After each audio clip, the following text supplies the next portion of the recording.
You freely admit to detonating the engines of and thereby destroying an M-class starfreighter, a rather expensive piece of hardware. 42 million in adjusted dollars. That's minus payload, of course. The lifeboat's flight recorder corroborates some parts of your account, in that for reasons unknown, the Nostromo set down on LV-426, an unsurveyed planet at the time, that it resumed its course and was subsequently set for self-destruct by you for reasons unknown.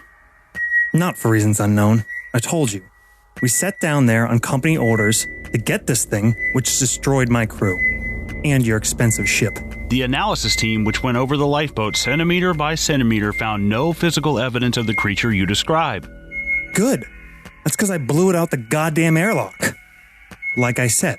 There are no species like this hostile organism on LV-426. It's a rock. No indigenous life. Did IQs just drop sharply while I was away?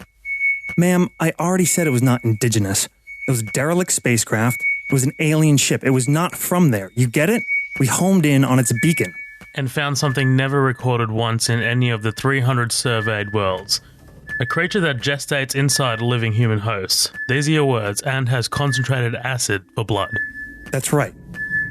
Look, I can see where this is going, but I'm telling you, these things exist. Thank you, officer. That will be all. Please, you're not listening to me. Kane, the crew member. Kane, who went into that ship, he said he saw thousands of eggs there. Thousands. Thank you, that will be all. God damn it, that's not all! Because if just one of these things gets down there, then all of this bullshit you think is so important, you can just kiss that all goodbye. It is the finding of this court of inquiry that Warrant Officer E. Ripley, NOC 14472, has acted with questionable judgment and is unfit to hold an ICT license as a commercial flight officer. Said license is hereby suspended indefinitely. No criminal charges will be filed against you at this time. You are released on your own recognizance for 6 months of psychometric probation to include monthly review by an ICC psychiatric technician. These proceedings are closed.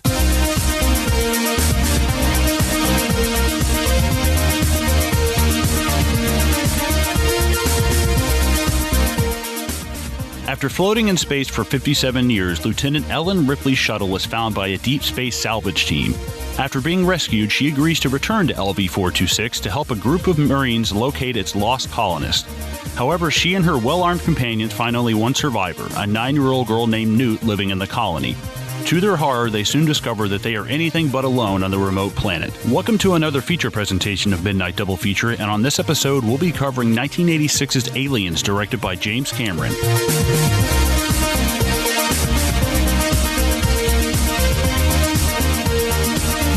Ladies and gentlemen, welcome back to another episode of Midnight Double Feature. This is a feature presentation full of firsts for us. First time we're diving into the Alien franchise. The first time we have Josh from LSG Media on. How you doing, Josh? What's going on? I'm doing very well. I'm excited to be here. You've lured the C team from LSG Media onto the podcast. Oh boy. Well, I mean, you know, even the C team is good, right? And of course, my main man, Colin. Colin, how you doing, bro? I'm doing good, buddy. How you guys doing? Josh, thanks for coming on, man. Thank you for having me. And boy, were you awfully kind to let me make some recommendations or hopeful picks for movies I would like to cover, and for settling on this guy. Well, dude, I mean, the 3 movies that you threw out at us, I was like, God damn, he's throwing out some fucking heavy hitters. He's throwing out some heavy hitters because, like, Colin and I have this, like, unspoken list of movies that we're not really, we're so scared to touch because we don't have the confidence to do them justice. And okay, I don't know about one of them, but 2 of those movies are on my list. Like, you know what I mean? And this is one of those list movies. Like, of course, like, it's fucking James Cameron's 86 Aliens. Like, Jesus fuck. But yeah, before we dive right into it, guys, thank you so much for listening to this episode. We are obviously Midnight Double Feature. This is what's called a feature presentation episode. We're going to go through Aliens. We're going to do it sequentially. We're going to be swearing. We're going to be spoiling it. Obviously, if you haven't seen this fucking, what is it, 30-year-old movie? I guess. Yeah, something like 40. 33. Yeah. And yeah, we're going to have a damn good time doing it. So if you haven't seen this movie, I don't know why, switch this off and then come back. And follow us on our socials, which is Midnight Double Feature, which is our main page. And then we have the After Party, which is our little community group. That's where we post memes and news and dick pics and whatever the fuck. And feel free to follow us on Instagram, which is at Midnight Double Feature, and Twitter, which is at MDF Pod. And please remember to rate and review us on iTunes. That would be fantastic. Josh, do you have anything you want to plug? Well, LSG Media as the representative from there. Specifically, the thing I'm most involved with, I'm not on nearly as many movies as I used to be. But my main thing I do with Dean is the X-Files podcast. X-Files. So it's a little bit of a niche thing, but one of my favorite shows of all time. And we have a blast with it. It's we love the show a lot, but we have a lot of fun with it. We release episodes every other week. We started by kind of selectively doing it, and then we said, fuck it. We love this thing. We went back, and we're just wrapping up season 2. These are back in the days when TV had like 25 episodes a season. So they take us a while. But yeah, that's kind of my main thing on the pod. I'll tell you what, slight tangent. I mean, I'm sure we're going to get into many tangents. This is the first. I'm following your podcast, the X-Files podcast, for the first time still. I haven't seen anything past season 2 of X-Files, so I'm kind of like watching an episode, listening to you guys' episodes, and then watching another one, listening to you guys, and it's just it's great. It's a great way to experience that show, and I love it. And you guys have a corresponding Facebook page as well for that one. Ben Prue is a mutual member of the After Party. Man, BP 9000. I was just thinking about him, dude. He loves his shit. He loves his shit, dude. He does half the job for me. Yeah, he fucking compiles your notes and everything. I wish I had someone like that. God damn. Where you guys at, After Party? Step up. But no. All right, man. Let's fucking dive right into this bitch, right? We've wasted so much fucking time doing preamble and shit. But, guys, Aliens, 1986, James Cameron. Oh, fuck, actually, this is a special edition we're covering. Just wanted to put that out there in case everyone's kind of like, where are these scenes coming from? We're covering the special edition. Josh, you're the guest. Kick us off with your thoughts of 1986's Aliens. Give us your history on the franchise, what your where you came into it, how old you were, and all that shit. Hit me. All right. Well, no shocker here. Like many, I absolutely love this movie. I think it's on the top, very near the top of a lot of people's, sci-fi favorites. And this was actually the first Alien franchise movie I saw. I saw this before Alien, and I have seen this infinitely more than any other movie in the franchise. I've probably seen Aliens, I would guess, 25 times at least, minimum, over the course of my life. I've probably seen the original Alien less than a handful, like maybe 3 or 4 times in its entirety. Saw Alien 3 once, never saw Resurrection, saw Prometheus once, never saw Covenant. So as much as I love, in a way I love the Aliens world, it's really mostly for me this movie and the original Alien, which I think, I guess if I was going to try to be objective, which I very rarely try to do, I might say is perhaps a better film if I wanted to think of it that way. But Aliens is by far my favorite. It's fun. It's tense. The characters are great. I've spent the majority of my life quoting this movie, especially Hudson, of course, the Pax himself. And there's just so much here to love, man. There's so much that this movie does well from the get-go. I think it is the archetype of sci-fi action. It's both an incredible action movie, an incredible science fiction movie. The characters, Ripley, her story in this is awesome. And I think the special edition, we don't have to really get into all the differences, but I think adds a lot to that, enhances her story, especially with that the mother-daughter arc, which obviously wasn't something I appreciated when I saw this as probably a 12-year-old boy. But there's more to love every time I watch it. I will never get tired of this movie. Yeah. Oh yeah, dude. Colin, hit me. Man, I love Near Dark. No, I'm just kidding. No, I don't think it's any secret. Like what Josh said, I absolutely adore this film.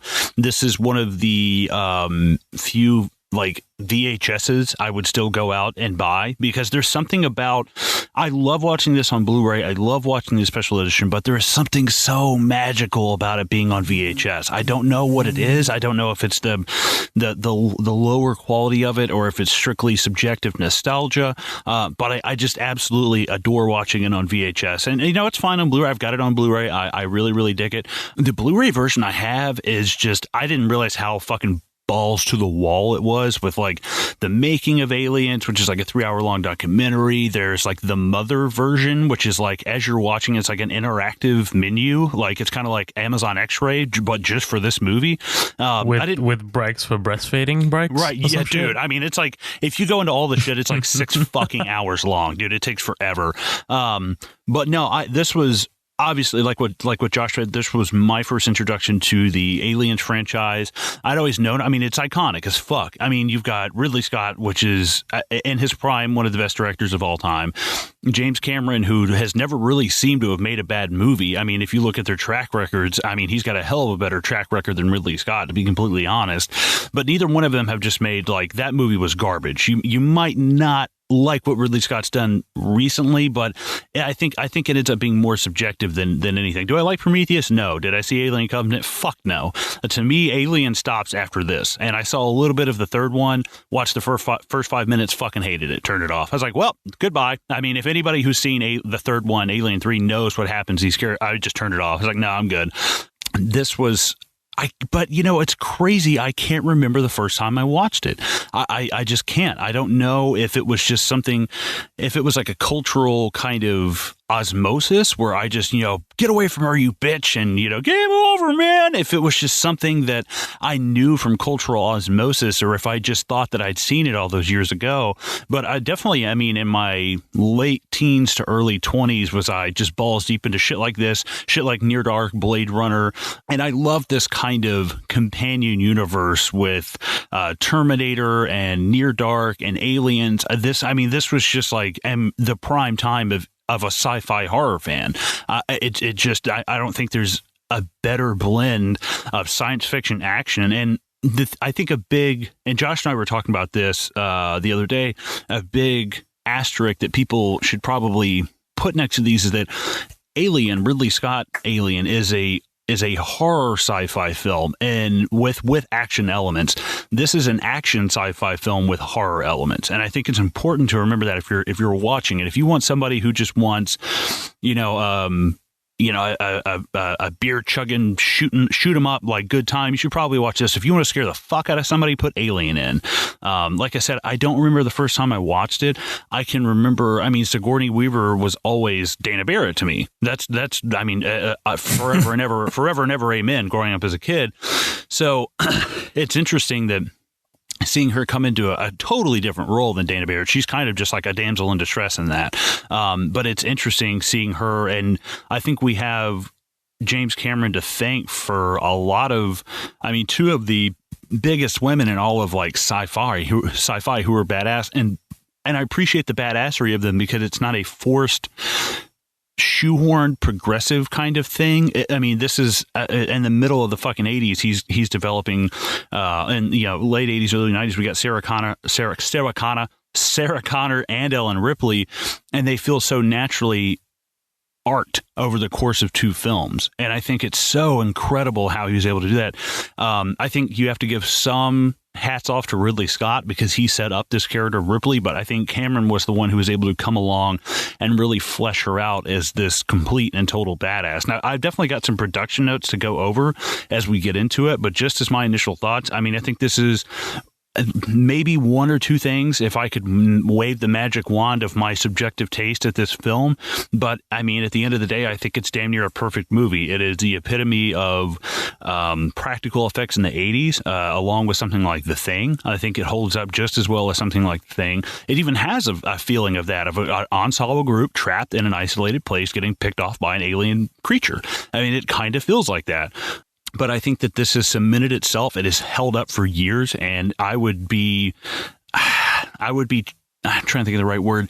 I would be surprised to find another sci-fi horror film that will or sci-fi action horror film that could possibly top let alone rival something like this. I hold this in very, very high regard. And it's funny when Josh threw out his picks. Immediately I was like, dude, let's do fucking Aliens. You know, it was just, it felt like it's just time. It's time to fucking dive into this franchise. And I would have been fine to do the first one, but I'm equally glad to do the second one. And I'm even more glad to have Josh here doing it with us. Oh yeah, dude. It's funny actually. Follow that shit. I can't follow either of that shit.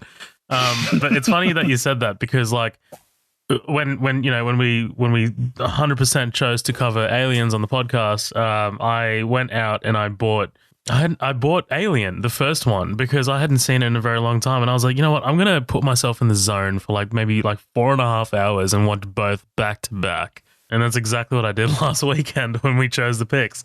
And man, it's just such a great experience to witness both of those two films back to back. Man, the switching of the genre is brave as fuck. Like, you know, it's just like it's like how do you follow a already perfect science fiction horror film in the 1979 Alien? You kind of can't, right? So you kind of like have to switch up the genre pretty much altogether and give us Aliens, and that's exactly what Jim Cameron did, and it was fucking, I mean, it speaks for itself. But yeah, man, it's funny that you say that you can't pinpoint the exact time frame when you first watched this film, because I can. And it is embarrassing. I'm telling you right now, it's embarrassing how recent it is. Oh, no. Yeah. Last weekend. Yeah, last weekend.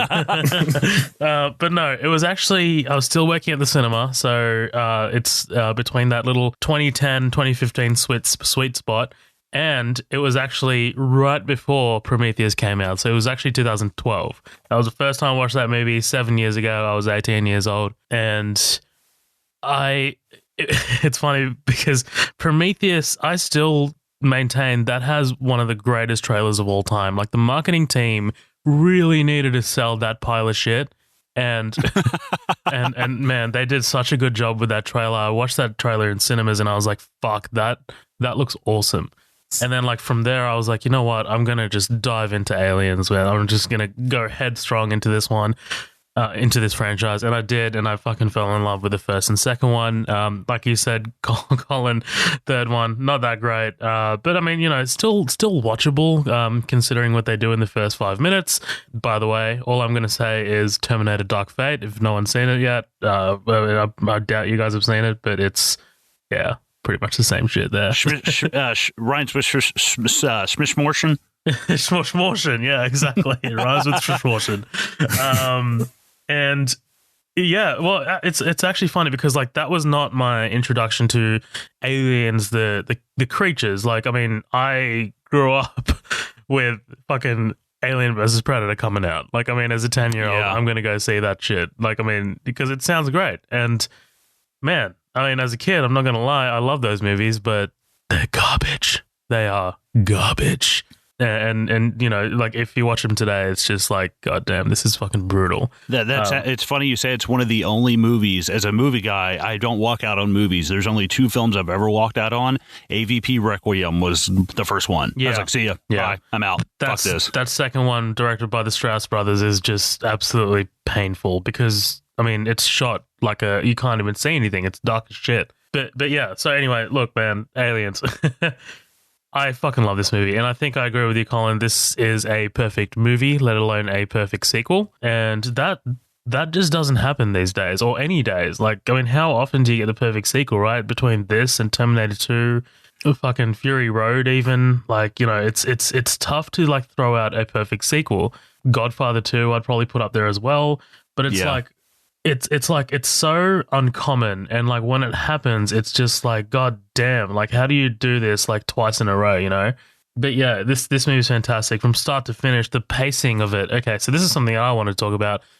This special edition is a 2.5 hour film. It was cut down to, I believe, is the theatrical 2:15 or something like that? I think it's 15 minutes, right? 15 minutes shorter. Yeah, one of everybody. One of yours. Yeah, I think it's like 40 extra minutes. Is that right, Josh? 40. No, I think it's only like 17 extra minutes. Oh, fuck, I'm way off. Aliens is already longer than Alien. It's like 2:15-ish, 2:18, something like that. Yeah, I thought it was somewhere around that mark. And I mean, like, obviously, like the reason for that was because the studio said, no, this is too fucking long. Like, audiences aren't going to fucking sit through this 2.5-hour epic. And for me, like, I can watch a long movie any day of the week, as long as it has two elements, as long as it's got a compelling story and the pacing isn't brutal. And this movie absolutely knocks that out of the park for me. It's fucking compelling, and the pacing of this is fucking incredible, dude. Something that I actually just this week I watched Martin Scorsese's The Irishman. That movie is 3.5 hours long, but I'd never felt it, and only because it has those two elements. You know, like it's compelling and great pacing. But yeah, this movie. Oh man, what else is there to say about it that hasn't been said by you two and other podcasts out there, dude? Like this is it's okay for me. What this time around watching it, everyone says it's a war movie. I think I might disagree on that.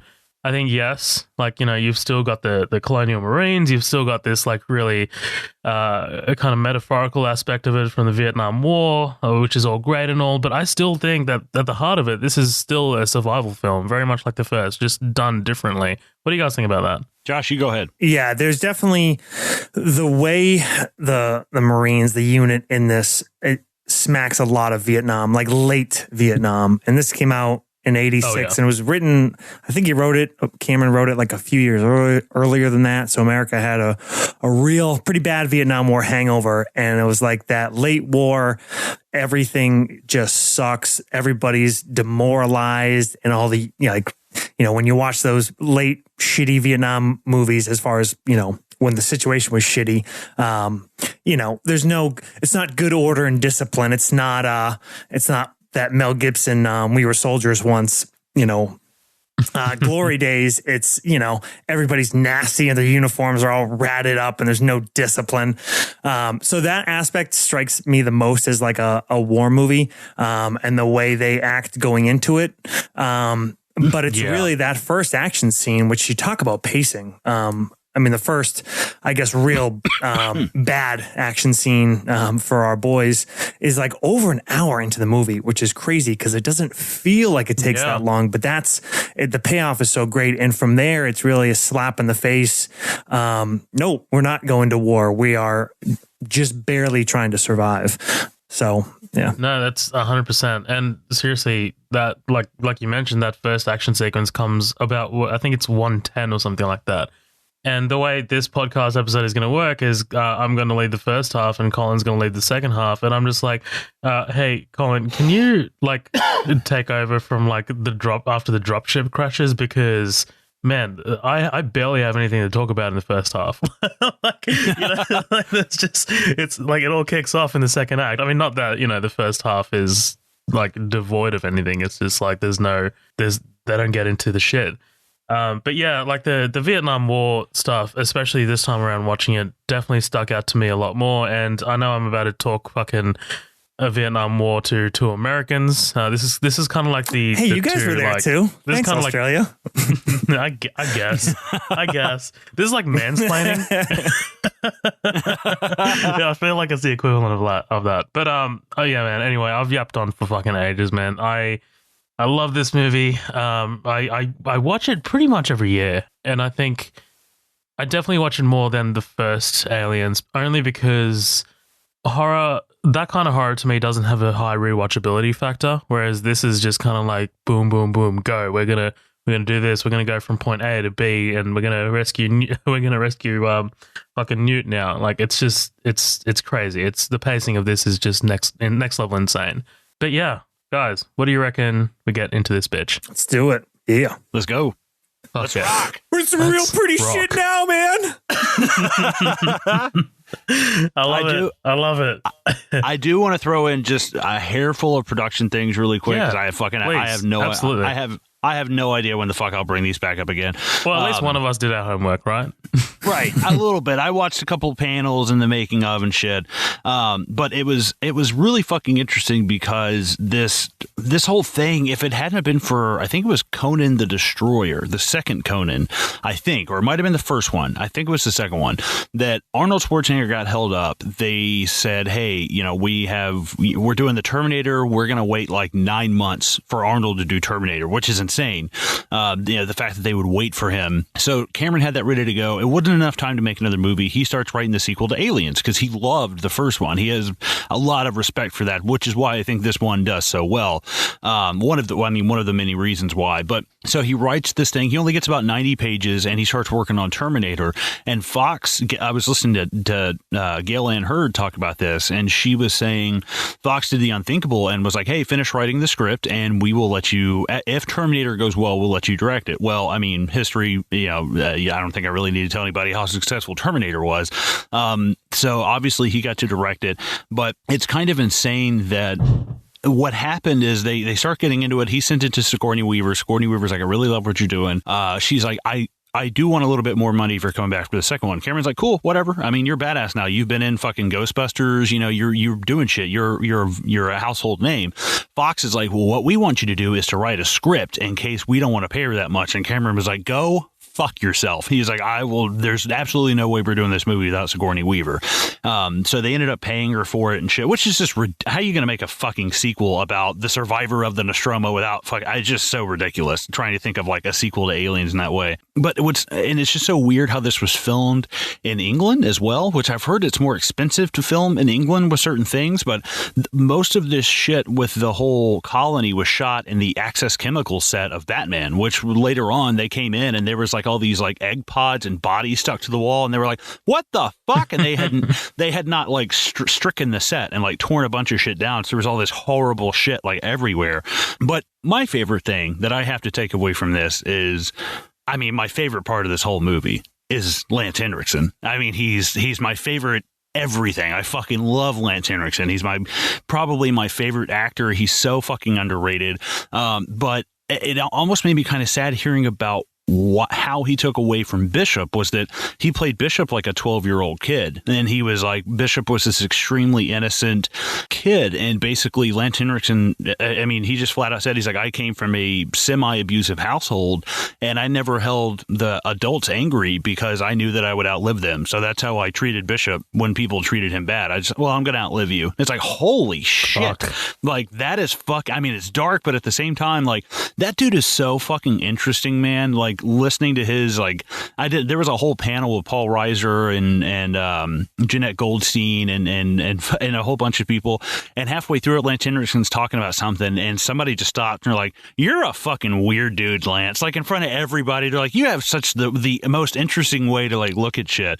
They ended up casting Paul Reiser from Beverly Hills Cop because they're like, oh, we need this guy who people are going to look at and think he's nice and funny and likable, because that will make that knife twist sting even more. And what's crazy is Beverly Hills Cop gets him Aliens gets him Stranger Things 2, which is why they cast him in Stranger Things 2, because they wanted that kind of twist with the doctor that he was playing. And it's so interesting seeing how one role leads to another, and the guy, I'm not sure who he plays. The actor's name is Rico Ross, but he was in between, almost about to do Full Metal Jacket. And he's like one of the only black Marines in this. And he was, I might be the only one, actually. Is he Frost? I'm not sure. Yeah, he's Frost. Okay, thank you. I don't have the cast pulled up in front of me, but he said that Kubrick was like, yeah, I want you for this role. And he's like, at this point, I mean, Cameron had done Terminator, but like, come on, who the fuck Kubrick is, I mean, we're talking about Kubrick, yeah. And he said he was just like, fuck Kubrick. And he's like, I'm so glad I did, because production of Full Metal Jacket ran on for like 2 years. And he's like, and I'm so glad I mean, and his career never really like took off. He's like, but I would have been wrapped up in Full Metal Jacket for like 2 years. I'm so glad I never did it. But I mean, that's most of the production shit that I had. I know that they looked at 3,000 people in England before they really started getting through the cast of the Americans and shit, which is insane. The little girl Newt, she was never acted in her life. They just pulled her out of school one day. It was like, yeah, you look like the part. And what's crazy is that deleted scene when it's her and her brother, that's her real brother. Yeah. They were just like, cool, fuck it. You look like her, fucking whatever. We'll go for this. But I mean, that's pretty much it on like the production side, the production side of shit. There's a couple little things I'll sprinkle in when the time comes, but just a little production notes at the beginning. I have one more thing, actually. While they were filming in over there in England, they would do like tea breaks. Like they'd stop for tea. And James Cameron is a sort of like, he's a bit more of an intense director. Like he wants to keep things moving, you know, and obviously shutting down production costs fucking money, you know? So they're like, hey guys, we ain't going to stop for tea. Like we're not going to do this. I just thought that was like a really weird note, like, you know, because British and tea and Craig Dealey, like, you know, tea. I actually read it got pretty chippy, like a near mutiny on set, because most of the cast, I'm sorry, not the cast, most of the crew had worked with Ridley Scott in Alien, who's a Brit, and Cameron's an American, and they felt like really loyal to Ridley Scott. It's like this was his thing, and then this brash American's coming in and being a dick and telling us we can't eat our tea and scones. So it got pretty nasty. I think there was like a near walk off at some point. Damn. Well, all hail the Commonwealth, hey? All right, let's kick this bitch off. We open on the Nostromo's life pod that we saw at the end of the first film. The interiors, man, like these interiors here, if you like change the tone of it a little bit and like move the time back about a couple hundred years and imagine Indiana Jones opening a crypt or a tomb, that's what this reminded me of. Like, you know what I mean? Like as this robot cuts it open and it's just like a fucking mummified corpse inside. I don't know. I just thought, you know, got a little bit of a parallel there, but I guess not.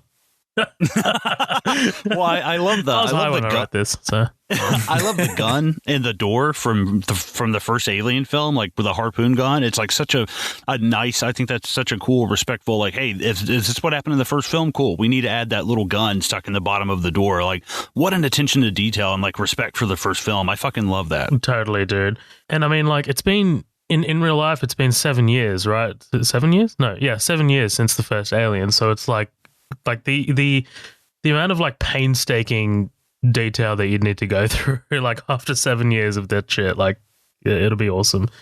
But I do like the shot as this guy in the suit like dusts off the ice off the tank. It reveals Ripley asleep with the cats. Jonesy, by our readouts, are green. She's alive. And we see this massive space station, gateway station. It reminds me of the Rebel fleet at the end of Empire for some reason. Like just the way it looks. Like I know like there's no walkways and shit, but just all those ships gathered gave me a little bit of feels. She wakes up and we meet Carter Burke, like you said, Colin, played by Paul Reiser. He works for the company. Okay, so in the first one, was Weyland Yutani mentioned by name? No. It was the company, and I don't think in the entire movie they ever say Weyland Yutani. You just see their logo all over shit. Yeah, and, on literally everything. If you look closely, it is on everything. Everything. Yeah, even like we've already seen it when these guys fucking walked in and saved her, right? Like they found her. Sorry, Burke says she was in an unusually long hypersleep, and that fucking piques her interest. She wants to know how long she was out there. She doesn't recognize the place. And man, Weaver's great here. Like she just cuts him off and she's like, how long? Please. Turns out she was there for 57 years, drifting through the core systems, and it was just dumb luck that a deep salvage team found her. Yikes. What do you guys think about the time jump? Josh, go for it. I think it sets up, like I kind of mentioned in the intro, one of the things that I appreciate a lot more, you know, with more recent viewings is Ripley's arc here, not just into more and more of a hero, but just her personal life. And without that time jump, that's what really sets it up, because it completely separates her. You know, obviously she lost her crew. She had this horrific experience, but then she had something come back to, a daughter, and now that's gone because of this time jump. So she has nothing.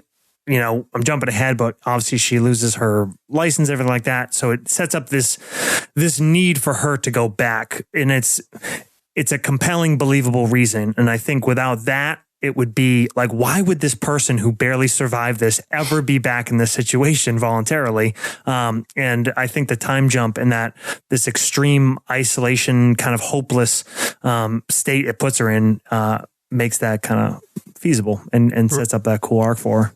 Right, and this is like the first gut punch, right? Like we haven't even got to the daughter yet. So just imagine like waking up from this hypersleep and being like, well, you're 60 years and pretty much everything you know is dead. Like, fuck, dude. It's funny actually, because, and Josh, you're probably about to roll your eyes, but there's something There's something I love about like this, like someone waking up in a different time period. Like that just reminded me a lot of like Captain America, because obviously I was familiar with that shit first. And just the man out of time situation to me is just so fascinating. Like being like having to come to terms with your past, but also having to learn about your new future or your new present. Like that shit to me is just like so fascinating. And I love how it happens here, especially with Ripley's sort of relationship with Bishop, right? I mean, like based on what she already knew about Ash, it's like, oh fuck, I'm assuming that all androids are dangerous still. That aspect of the man out of time, it applies to everything from Rip Van Winkle to Captain America to fucking Fry from Futurama. Like, It's everywhere when you look around. I absolutely love a character like that. Right, exactly. And yeah, it definitely lends more to a science fiction. I mean, you can't really do that with any other genre, really. But yeah, she starts convulsing, clutching her chest. Of course, for those of us who've seen the first one, we know exactly what's about to happen. And notably, she says, "Kill me." God damn. Awesome effect as the chest burster pushes against her skin. Yikes. And she wakes up in a sweat and cuddles Jonesy. This is cool because it's kind of like, I mean, if you are taking that, Vietnam War analogy, this is kind of like sort of like PTSD survivors sort of remorse kind of thing happening here. Yeah, and it's also what's cool is that we all talked about in the beginning how this is more of, an action movie than Alien is. And you don't really think about it, but the transition is good even in the movie because the beginning of the movie still has a lot of horror kind of feel to it. From that, that slow drifting ship out there, cutting in, finding her. It's very creepy. It's very dark lit. It's very slow building. And then this scene is pretty horrific. So the movie itself, like on its own, almost transitions us from this horror to more of the action feel later. Oh, for sure. Like there's definitely like an element of dread. Like it starts off very, doom and gloom. And I mean, like, that element works its way throughout the entire movie. But once we get to the Colonial Marines, it's a bit more hopeful, right? It's funny, actually. Have you guys seen the movie Holes? Yeah. That's actually my first introduction of Sigourney Weaver. And like, for you, she's always Dana Barrett. But for me, she's always been the warden. That's a good book. Can you hear the empty spaces? Like that shit. Oh, man. She sits outside, or so we think. It's actually this holographic little... What is this? I like this, man. Like, I like this new tech. She talks to Burke about this hearing, wants to know about her daughter. Burke reveals that her daughter had passed away at the age of 66 due to cancer. No children. She was cremated. And, man, like Burke, the way he kind of like gives her all these facts, it's so matter-of-factly. Like he's trying to like be empathetic, but it's like, well, here's all these facts and pretty much life-changing information for you, but here you go. Take this as you will. I would focus on getting ready for the meeting, not worrying about your dead daughter. Yeah, like, fuck off, Burke. Eat a dick. That's what I think is so interesting, because if you think about it at first, he's like, hey, let's just get to this meeting. We'll talk about that later. That could be seen as a kind of like, hey, let's not go into a meeting that is very important to your life and your career and anything beyond this with a lot of emotional baggage. But really, when you know his ulterior motives, this is more of a thing of like, hey, let's get you in there so I can take you where I need to take you without a whole lot of fuss. And it's like now he's, because she goes in there with this, I mean, for lack of a better term, this baggage, she's obviously extremely upset. But then now he has to strike this deal with the board and get her license back and all this other shit. And it's interesting. But when you know exactly what's going on, it's like, man, everything. It's one of those people when, as you watch it, you're like, everything he does is for his own personal gain. Like when you think about the extent that he goes to in this film, I can't help but apply that to every single one of his judgments or any of his actions in this. And I think, Paul Roger just does a fucking amazing job of selling the wolf in sheep's clothing, Right. And he downplays everything. Like we'll get to like a couple of sequences later when, things are obviously falling apart and he's like, no, it's fine. Like, don't worry about it. It's just a little bit of a problem, a little bit of a setback. It's fine. I do also say this is a huge mistake to delete this scene out. Huge mistake. Like most of the other stuff I can kind of live without, but this is huge. Like this should have never been I mean, this is not in the original, like, theatrical version, right? I mean, she's been asleep for 57 years. I think you can put two and two together. But this was the first time I remember really seeing the scene, and I was like, dude, this is huge. This is absolutely huge. This never should have been cut out of the original because it's so much character development for her. It's also why she gets so attached to Newt. I mean, it's kind of a substitution for her daughter. You know, she's lost a family. She's lost a daughter. It's the puzzle pieces, man. I just think it's a huge mistake having cut that out. No, exactly. And I mean, like, you know, if you're talking thematics for the movie, like the reconnection, or like rather having Newt as like the avatar of her daughter that she has to protect and save, that's a massive thing. And the fact that she fights the fucking alien queen at the end, who herself is a mother, like, you know, it's all thematical, baby. All right, where are we? So she says, yeah, she was supposed to be back in time for her 11th birthday, and I'm just like, Weaver, I fucking love you, dude. Like, she's fantastic. She's so endearing, but at the same time, she can be so tough, like we see in this next scene, which is the deposition. $42 million in adjusted dollars was what the Nostromo was worth, and the suits are trying to straighten this out. Not for reasons unknown. We sat down there on LV-426. I told you, we sat down there on company orders. Suits say there's no evidence of the creature. She says she blew the creature out of the goddamn airlock, and I love how snarky she is, right? Like, did IKEAs just drop suddenly while I was away? The scene is so 80s too, though, isn't it? Like fucking evil corporate douchebag shills in suits around a table. Like, oh man, this is that's so 80s. You know, Gen X kind of so like 80s. Fuck the man. It's so 80s, and it's funny you bring that up because like.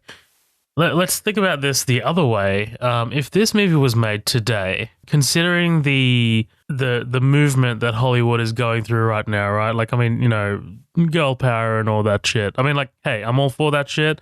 But, like, do you reckon Ripley would be received the same way as she is if this movie was made now? Do you know what I'm getting at right now? Oof, no. I mean, yes, yeah. I know what you're getting at. Yeah. Well, I think it's I think something like Alien and Aliens, when you look at the trailers for the new Charlie's Angels, looks like hot liquid garbage, and I wouldn't. It has nothing to do with the fact that there's women in it. I'm not interested in a story like that. I'm not interested in a story that the plot should come first, and if you want to have a message like that, it's awesome, but it should be natural to the story, and it feels so shoehorned in, and it feels forced with something like Charlie's Angels, and it's fine. I mean, if people like that movie, I'm not taking anything away from them. Enjoy it. Great. That's awesome. But personally, I just don't think that, I mean, look at these characters of Sarah Connor and Ellen Ripley, and it's a natural progression in their characters, and it's a believable progression, and that's why we enjoy it, and that's why maybe that's why I enjoy it, maybe that's why I don't feel like it's so tacked on. It feels very natural. Yeah, I mean, I grew up, this was one of my, as I said, favorite sci-fi movies from very early. And this in Star Wars, it's funny, especially Leia is, Carrie Fisher is always thought of, I think is sort of a, not just the character of Princess Leia being a pretty strong female character, but also kind of a sex symbol. And I think Sigourney Weaver objectively is a very attractive woman, but I saw them at an age, both of them, where, I guess probably just because my balls hadn't dropped yet. And then like, I was never attracted to either of them. And I never really thought of them as female or not. It was just, they were just badasses because they were. And it was, like you said, that I don't want to get super into politics and identity politics in particular, but man, Ellen Ripley is just such a great character and believable. And you have the benefit of two movies, as you do with Sarah Connor, to build them up to it. But I mean, the payoff is so strong by the end of this movie when she is taking over. She's completely running the show after Gorman shits himself,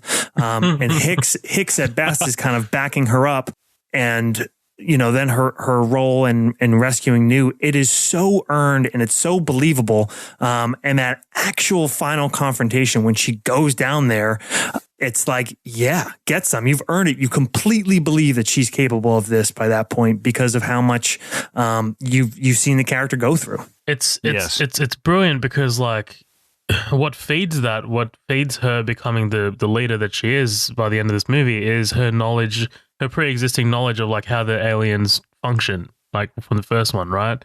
So in that way, like that just creates like the perfect setup for a sequel. And I think James Cameron did a fantastic job writing this character. Yeah. And I think some of the stuff that Colin was, sort of hitting at too, is that it's not that she's a strong character. She's a strong person. They don't have to make her be able to toss around, physically throw an alien over her shoulder or do, crazy things. You just write a strong person. Yeah. And there you go. And she's believable when she steps in and takes charge. Exactly. I think. I'm sorry. Go Go ahead. Well, I think the difference between exactly what you just said is Vasquez and Ripley. That's the difference. Yeah. Like, that's the difference between this woman. I mean, Vasquez would kill me and Zohab. I don't know about Josh. He probably put up a fight. But, I mean, she would definitely kill both of our fucking pudgy asses, like, really quick. But, versus Ripley, it's not the physical intimidation thing, but it's that presence. They said she was like that on set. She was a leader. She would fight for people and be like, no, you cannot cut this person's scene, and would, like, not even a scene she was in, and she was very maternal towards Newt, and they said she was a strong leader in a nurturing way towards everybody on set, and it just galvanized them into believing she was Ripley. I love it. That makes me love her even more. Just that story alone. But essentially, the suits aren't listening to her, ignoring the existence of the aliens, or rather xenomorphs as we come to know them. She tells them about the thousands of eggs they witnessed, but again, not listening. They put her on a 6-month probation and order her to see a shrink. After deposition, Ripley asks the suit Van Leeuwen to check out LV-426, but he says they don't have to. There are currently 60 to 70 families of colonists down there, terraformers, planet engineers. They set up atmosphere processes to make the air breathable. Yikes. I think the final number ended up being somewhere around 157 people. I think she mentions at one point, right? You see the sign later on. It says Hadley's Hope population 158, I think. I think that's here, like right here. This is the Hadley's Hope scene. This is a controversial scene, I think, for the special edition only, right? Oh, the with the kid riding the bike and shit like that. Yeah, well, I mean, let's tack this scene and the first scene that we meet Newt together. Like, let's put them together. Was this scene? Were they two separate scenes originally, or were they all? Was Newt's scene in the special edition? I think they were both nicks from the theatrical. Okay. It's the first time I had seen him. But I actually think the scene with these guys being like, why do we go there? I don't know. I don't ask, blah, blah, blah. That, I think it should have been added, because it took me a second to be like, oh, wait, fucking Burke. It took me a second to, like, tie that together. And now I'm like, oh, fuck. Okay, now it makes sense. But maybe I was just too dumb to figure it out without a scene before. I don't know. Well, it's funny you mentioned that, actually, because we were talking off air, and I've only seen the special edition. I don't know what this movie looks like without the special edition scenes. I'm not familiar with it at all. Whereas Colin, you're the other way. You know this as the theatrical film only, and the special edition is like kind of like obviously other editions that you're familiar with. What about you, Josh? I've seen both, probably a roughly equal number of times. I think. I could kind of go either way with this scene. At this point, I just love the movie and like everything about it so much. I'm like, yeah, give me more. Give me, throw some more scenes in. But I think the movie's actually better without it, probably, because I think the more you go into the Marines and and Ripley and the rest of them going to the planet without seeing anything until they get there and see it with their own eyes, I think that adds to the build up for the audience. After you've seen it once, then I think if I told somebody to watch it the first time, nix this scene. After that, sure, throw it in, you get a little bit of extra. But I think the build up's better without it. And, the Burke thing, you're totally right, Colin, but that does come out like at the end, when Ripley says, I read it, I saw that. So now you're already, you're suspicious of the company anyway. And I think it just adds extra suspicion that like, oh, the company sent them out there. Like, what the fuck? I think it's better being unknown. I definitely agree with you. With both of you, rather. I think this scene should not be here. Sorry, I mean, like, you can keep this part with these two jabronis talking, but maybe cut out the scene with Newt and her family. Yes. For that same exact reason, Josh. Like, I mean, you kind of lose that suspense and tension, right? I mean, like, we've already... This doesn't really give us any new information or anything like that. It's just like, oh, this happened. Like, we find this out anyway. I'll tell you what, though. It's shot fantastically. I really enjoyed this sequence, you know, in my subsequent viewings. Man, like, just kind of like how she's like talking to her brother, and then like the door opens and it's like the mother doesn't even say anything to the kids. She barely acknowledges that they're even there. She just like reaches straight for the radio and just starts radioing for help. And, you know, Newt looks over her shoulder and like lying like on his back is her father, just with the face hugger just like attached to it, and she just screams and it just hard cuts over to Ripley again. First of very many Newt screams. Poor girl must have been worn out by the end of this. Yeah. I do actually, one part that cracks me up is in the scene before with the dual jabronis, is when the little kid goes by on the trike. I was like, is that little Ripley? That's like all I could think of. Like, it looked like little Ripley to me on a trike, like running by, because I saw it like randomly in some cut, and I was like, wait, what the fuck is that? And I was like, oh, this is I thought it was like a flashback of like little Ripley or something for like half a second. I was like, what the fuck is this? I was like, oh, okay, sorry, way out of my element. Well, also there, is that Danny from The Shining? I thought that too. I was waiting for like twins to show up. But yeah, we also get obviously a big giant shot of the Weyland-Yutani logo and the slogan, "Building Better Worlds." All right, man. So back to Ripley, and we're immediately kind of chucked into the shit of it, because Burke and Gorman pay a visit to Ripley, tell her they've lost contact with a family on LV-426. Gorman says he guarantees her safety. They want to go down there, and the Colonial Marines are going in. And at this point, I'm like, oh, okay. Now I know why Josh wants to cover this movie. Boy. Burke wants Ripley there as an advisor. She plays the... now it's a trope, probably not back then. It's the whole reluctant hero thing. Like, you know, I'm not going to go... but she has some pretty fucking valid reasons for not going, right? Well, yeah, and they have to like basically bribe her into going. It's like, hey, if you don't want your entire life destroyed and be working at a fucking intergalactic Walmart, you better come along on this so you can get this license back and you can get this shit all cleared out. It's interesting because I think it would seem like the reluctant hero if there wasn't something in it for her, and I don't think that's why she's doing it. No, she's not. I think it is. That's not why. Right. I think that. Sorry, Colin. I keep interrupting you. No, you're fine. Fuck you. You're fine. Fuck me, right? No. I think that. If her reasons went to school, the major would be these people are going to be in trouble, but the minor would be like, and at the same time, I do kind of get my life back on track. Like, these people are kind of holding my life hostage, and it's fucked up, you know, because if you look at it from her point of view, she's like, I've been locked up for fucking 6 decades, basically. Like, what am I going to do? I need to go back to the thing that I've always done. So I think that it is kind of interesting. Like, they appeal to her morality, but they also appeal to her needs at the same time. Yeah. And as I was saying, man, like I think it speaks volumes that she still turns it down even after, like, you know, they try and bribe her. Like, she's like, nope, not doing that, not going back there. I love that shit. Mm-hmm. Yeah, I think what ultimately does it is that she has nothing here, and it's the waking up from those nightmares, and that ultimately, you know, all she has basically is to go back and to destroy this thing, and hopefully, you know, get it off of her mind. Like, she's living in the shadow of this experience, and you know, that's another like hint of what a badass she is that ultimately she's in the situation, and obviously there's fear of going back there, as any rational person would be that went through that, but she ultimately feels that the best way to deal with it is to go back there and face it once she makes Burke confirm that they are going there to destroy it, of course. Right. That's the next scene, because Ripley wakes up in a sweat, clutching her chest, crying. She takes some time to think and eventually calls Burke. Burke answers all sexy like with no shirt. I guess he saw the caller ID, right?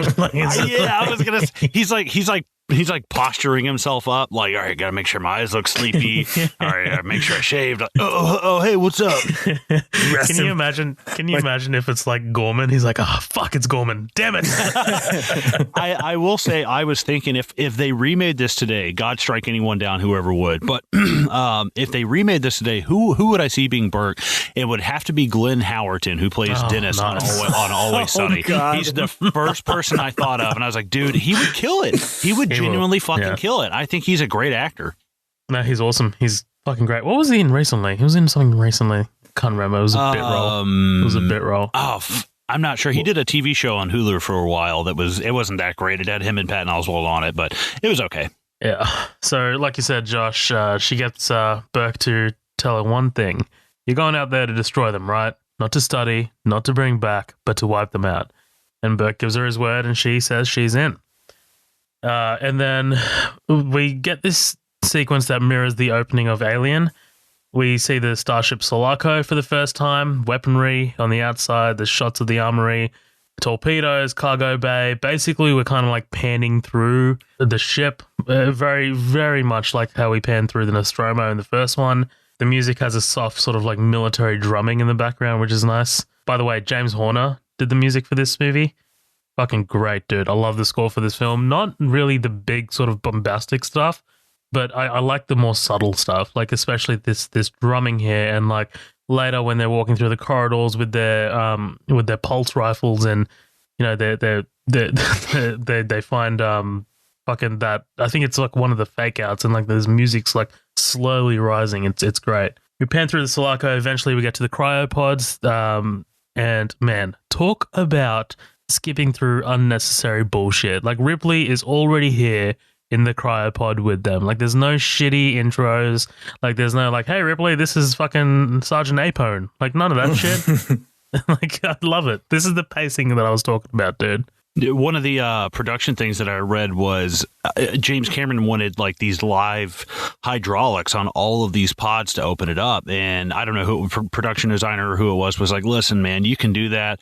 This is going to be a huge fucking budget. If you like, it's going to make it much more than necessary. He's like, well, what can we do? He goes, we're going to set one pod up and we're going to put a mirror. And it's going to be one pod, and it's going to look like fucking 12. And he's like, oh my God, that's fucking genius, dude.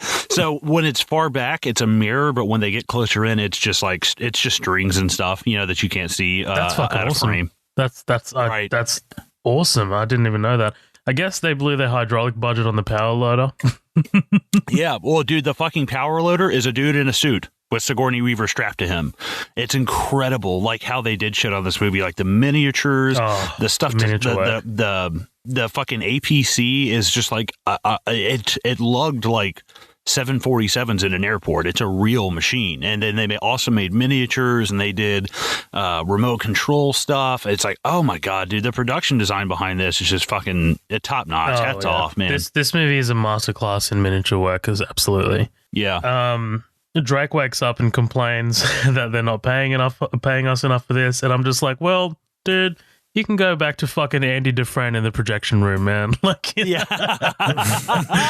fucking Mark Ralston. Yeah, I love like Apone immediately jamming a cigar in his mouth.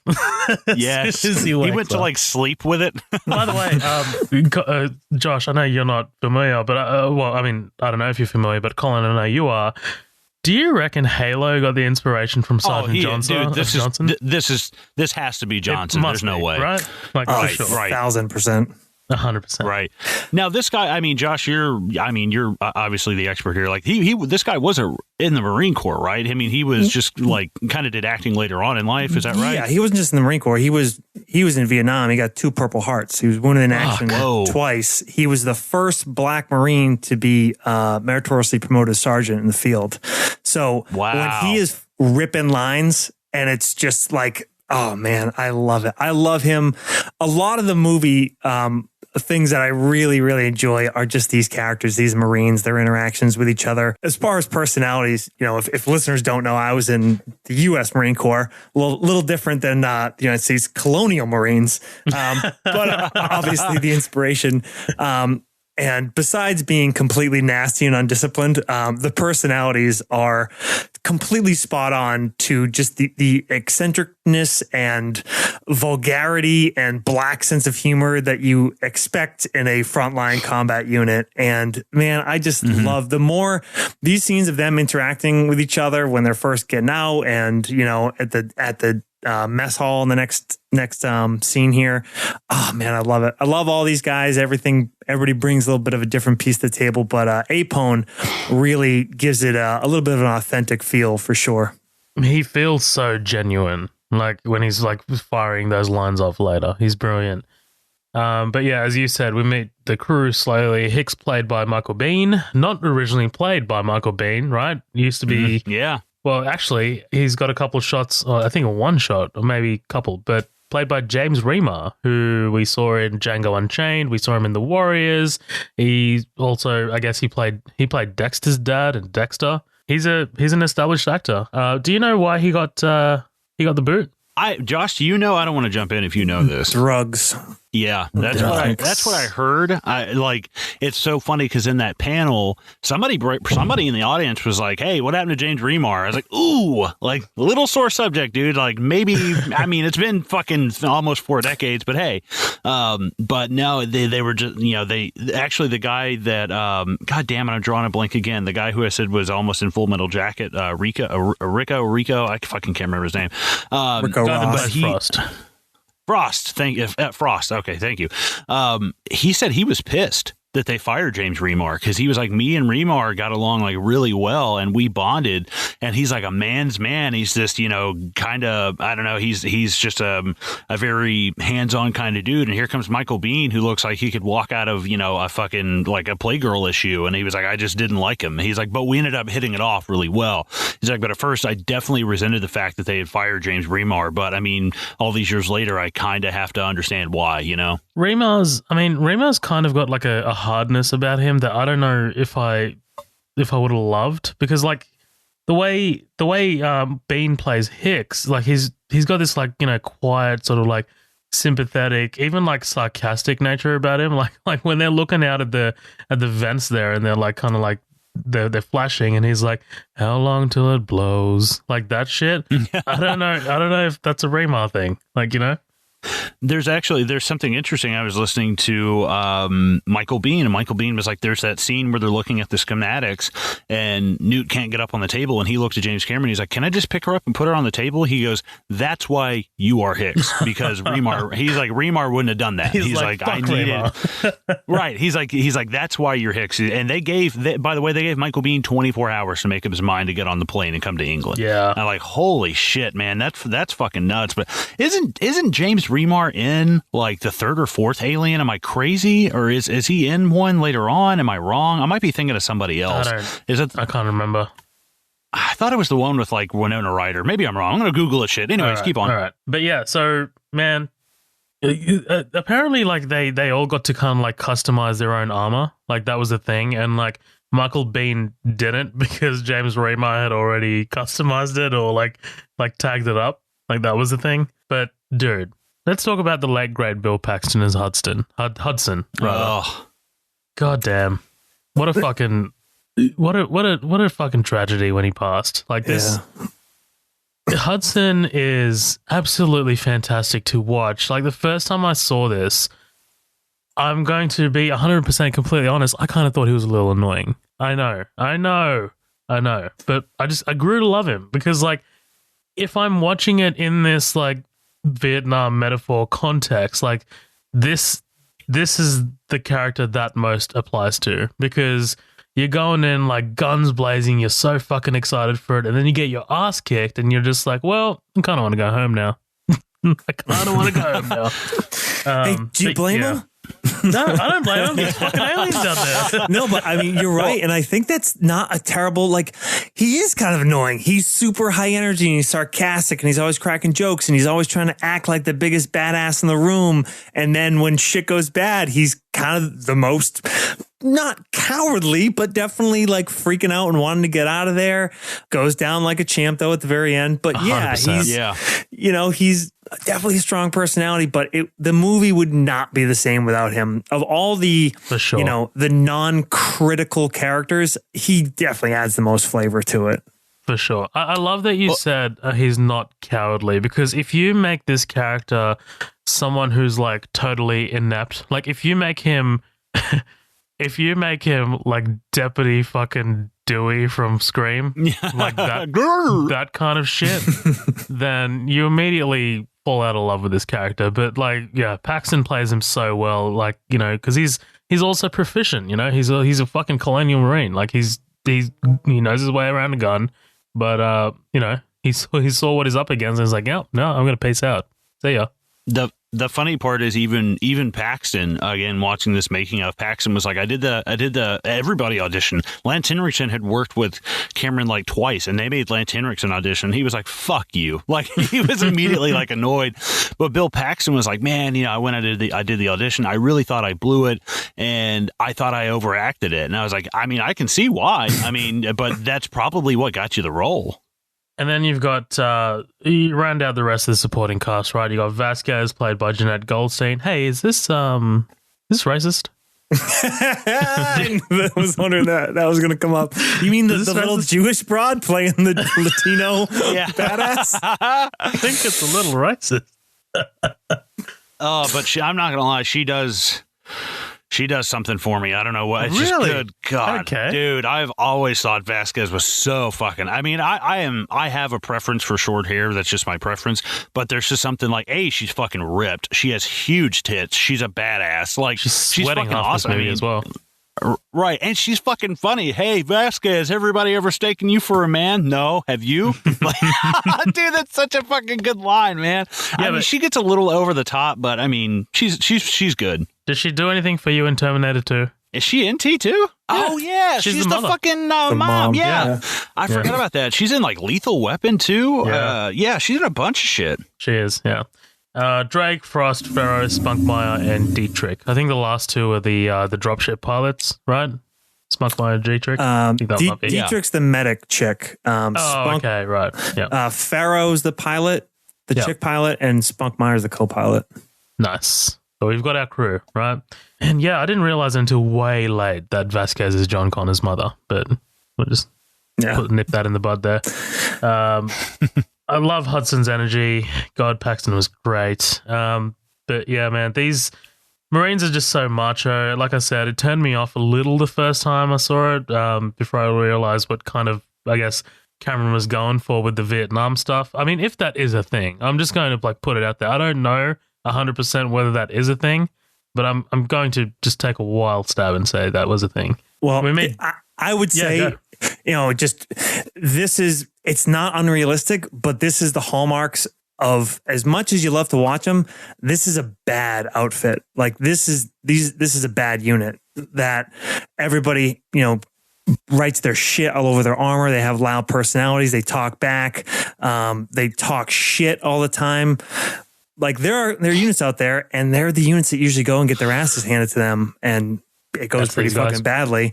Yeah, and because the good units are like more silent, humble professionals and get the job done, and then, you know, drink some beers and cheers each other afterwards. But that's not as fun to watch, though, is it? No, it's not. Right? Yeah. I mean, the amount of times that Corporal Hicks has to tell Hudson to shut the fuck up in this movie. Like, you know, like there's kind of like a lack of discipline thing going on as well. Any questions? How do I get out of this chicken shit outfit? 100%. And then we meet your MVP, Colin Bishop, played by Lance Henriksen, who does the knife thing with Hudson. Bishop, hey, man. Well, dude, another production thing that's badass is Lance Henriksen's like, so I get to fucking Heathrow Airport, and you know, just that gravelly fucking ass voice that he has. But he was like, I had a friend that was in the circus. It's like, of course you did, you fucking weird ass. But he was like, I had a friend that was in the circus who gave me all of these knives to practice with, because I know James Cameron, he's going to make me try every single fucking knife, butterfly knife, you know, fucking every single other kind of knife that there is. I get to Heathrow Airport and they stop me and they're like, "What are these for?" He goes, "Oh, I'm an actor." And he's like, "And I'm just, I just got off the fucking plane. I'm hungover. I'm scruffy looking and shit." But Gail Ann Hurd had to come like help me out like in the airport because they wanted to confiscate my shit. He's like, but a lot of that shit is lantern. Now, obviously, hits a point where it's sped up. Now it still looks incredible because as you're watching the sped up footage, the people around them are not sped up at all. And you're like, how are they doing this? Because at first you hear Lance Henriksen do interviews and he's like, most of that I did, like blah, blah, blah. I'm like, yeah, I mean, the close up shit, like it looks fantastic. He's like, I can't tell you how many stitches I had to put in my hand from fucking doing that. And he's like, and I did accidentally nick like Bill Paxton in the pinky. It's because he moved. Like he blames Bill Paxton for it. But I think he's just fantastic. I mean, in any of the roles, he has such a unique quality and originality to him, and I really adore it. His book is actually called "Not Bad for a Human," and it's actually very hard to find. I think you can get a used copy on Amazon for $40. I found one on eBay for $80. I think a signed copy goes for several $100s. Like it was a limited run. Like there's no audio book of it. It's very hard to find. So anybody in the after party want to buy Colin a Christmas gift? No. I really want to read it though. I love the fuck out of Lance Henriksen. Oh yeah, I'm curious too, dude. I've totally been into biographies as well lately. So for sure, if I can get my hands on that after party, make that too, please. Yeah. So white liquid leaks from Bishop's fingers, and Ripley just loses it. Right? She's so jumpy because of Ash. This is one of my favorite elements of this entire movie, just the way her distrust of androids, moves over 57 years later. And this is an example of Burke downplaying it, right? Saying that on Ripley's last mission, their android malfunctioned. Fucking shitlord.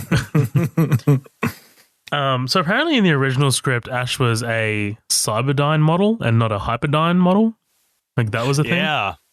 I caught the Hyperdyne and I was like, eh? Yeah. And then now that you said it, I was like, okay, I'm not crazy. Too many connected universes. Stop. Yeah, Blade right. Runner, Terminator, Aliens. It's all the same. Oh, boy. Bishop reassures her, basically telling her that he's playing by what we know now as Isaac Asimov's rules of robotics, right? It's basically what he says. And then we get this briefing scene. Josh, do you want to run us through this? This is your shit. So as much as, I love this movie, love everything about it, I fucking hate Lieutenant Gorman. Me too. Very personally, because I was a lieutenant in the Marine Corps. I was a platoon commander. I had his job. And there are so many movies, but this is one of the most blatant ones, which makes the fucking junior lieutenant just look like the most incompetent, moronic asshole. And it sucks because it's like, it sticks in people's minds so much. But obviously it works great for the movie. And the actor does a great job. And this scene is really cool. And one little production note about it was that it was one of the last scenes they filmed because they really wanted the Marines to have the unit feeling. Yeah. And they ran them all through, some SAS dudes ran these guys through like a 2 or 3 week boot camp, except for Bishop, Gorman, and Burke and Ripley. So they and Saving Private Ryan kind of ripped that off too, because they didn't want them to they wanted them to be separate. And Spielberg did the same thing he had basically the entire cast except Matt Damon go through this really grueling thing. So there was kind of a little bit of a resentment and outside kind of treatment of Damon when he came in. Yeah, that's cool.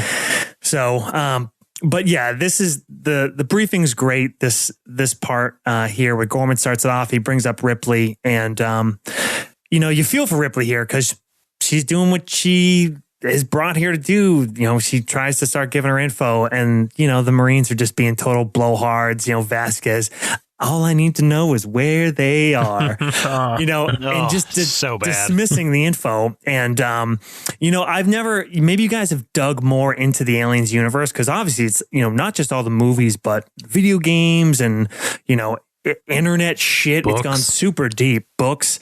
I never knew, like, watching it. I mean, he says bug hunt. I always went back and forth about, like, Starship Troopers. have they fought a bunch of, well, there's definitely, hints of Starship Troopers, but, like, have they fought a lot of aliens before?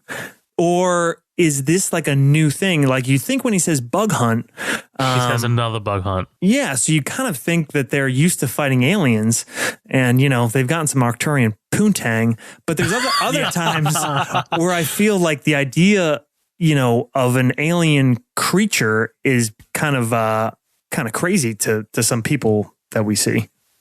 Yeah, I thought that was weird this time around too. Like, I'm just like, are we living in a world where we've already made contact with other species? Like, is this a thing? I can actually answer this. Oh, nice. I was, again, production shit. If you look on the side of the ship when they're kind of focusing on the cockpit and we get that kind of side shot, there's a red logo on the side. And it's like an eagle with a plasma rifle and fucking, shells coming. It's just this very, like, like Uber whatever, like, kind of thing, just shooting these shells out. And I can't remember what the name of the company is. They made it on jackets and, like, T-shirts for the production crew. But the slogan is "We exterminate species," and I was like, "Oh my god!" So, like, awesome. I guess they go into these. I'm sure they've dealt with. I mean, I don't want to say I'm sure. I assume they've dealt with hostile somethings before. I mean, however many planets they are and galaxies they are away from Earth. I mean, at some point, the probability of hitting hostile life has to be. There's got to be something out there that they've dealt with before. So, yeah, when he says bug hunt, I just assume, like, oh, okay, I guess they're, but again, bug. The fucking xenomorph is not a bug. No. That thing is a praying mantis. That thing is huge. Like, that is not a bug. That is not a roach that you step on. This thing is a predator. And that's what I fucking love about it is I think they're thinking, oh, yeah, bug hunt. And it's like, no. Speaking of slogans, though, I always wanted Frost wears a T-shirt that, like, through all these early scenes, it says "Peace through superior firepower" with a with a pulse rifle on it. I'm like, that's badass. That's awesome. That's fucking like cool. exactly the kind of T-shirts that, like, units make for themselves unofficially. I'm like, that's perfect. There's gonna be, like, I'm sure that T-shirt's being sold out there somewhere. It must be. I'm sure. Gorman, so this is obviously the first time we hear the word xenomorph, Gorman says, right? First use of the word. A what? Yeah, I know.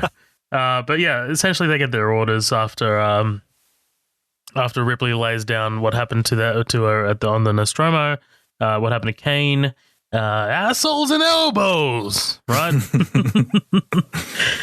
the dock of the Sulaco, we see the power loader in action. This thing's awesome, dude. Like, practical as fuck. Genuinely looks like it could crush your head. Oh, yeah, I was just getting, like, Fallout 4 power armor vibes, like the whole, like, if you want my penis to get erect, all I need to hear is this of, like, the power loader RoboCop, like, fucking sound. Like, that's all I need. Like, multiple of my friends are like, if I ever won the lottery, you get a mech suit. Fucking awesome. That's one of the few things in the life I'm just like, I want a fucking mech suit. I want that fucking end of, oh God, the end of District 9, like power armor shit. Like, fucking that's awesome, what I like. Anything like this. There were actually companies that, after seeing Aliens, were like, hey, where can we get those? They're like, those aren't real. You understand that, right? Like, that's a special effect. This was actually an idea from NASA, and James Cameron was like, oh, cool. Apparently he had a sketch pad from in high school and shit that he had just drawn. Cameron is responsible, along with the production designers, for a lot of this industrial kind of dirty future look for a lot of this stuff, which is great. I mean, it defines the opening scenes of Terminator, the feel for, like, Los Angeles 2029. I mean, it defines a lot of these early film, T1s, T2, and especially this one. But just that kind of industrial look. And there's a lot of stuff from the Vietnam era that inspired, especially, like, the drop ships and the armored personnel carrier. There's a lot of stuff that was expired. Right. Yeah, exactly. But I think it's so interesting, just his touches and his designs with stuff, and even something like the Abyss, he did the Abyss and, he was like, oh, how can I make this liquid looking thing? They're like, oh, that doesn't exist. He goes, all right, well, how can I invent it? like the first thing he thought of. And it's like the cast in this kind of panel they're doing, like James is just so interesting. And Lance was like, hey, I'm an actor and I get this real methodical, I get kind of like emotional about it, but James is just such a straightforward, how do I solve this problem, how do I adapt to it? That's why he started getting into scuba diving with Titanic, and he just can do anything he sets his mind to. And I was like, fuck yeah, I believe it, man. After seeing this kind of shit, like I would love to sit down and fucking drink a beer with James Cameron. 100%, dude. Maybe not now though, because he'll talk about his Avatar sequels. I'm good. I've never seen that. I've never seen the first You're not Avatar. missing much. I mean, it's not. Yeah, only probably worth watching once, but that's it. Like I don't. Yeah, I'll check it out. Yeah. If you want to see a dude fuck a tree with his ponytail, check it out. Exactly. That happens. It happens. It's funny, actually, Colin, you just fucking rang some alarm bells for me that I totally forgot to talk about. Neil Blomkamp, the director of District 9, was supposed to direct a sequel to this.